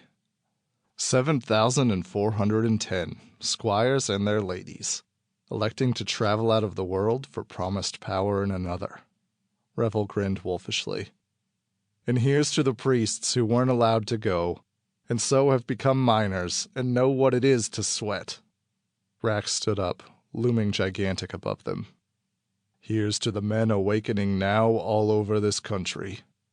The men of the ancient kingdom." "And the things they can teach us," added Jaren. "And a toast to the most important of those things, the art of tobacco growing," shouted John gaily. They sat down after that, and Revel said to John affectionately, "If it hadn't been for you, friend, we'd still be ruckers and worse. You gave us a new world." "Rot. I gave you a technical skill. You furnished the brains, brawn, and motivating force, a legend come to life. I was only one more weapon in your hand." Lady Nyrea touched the mink's arm tenderly.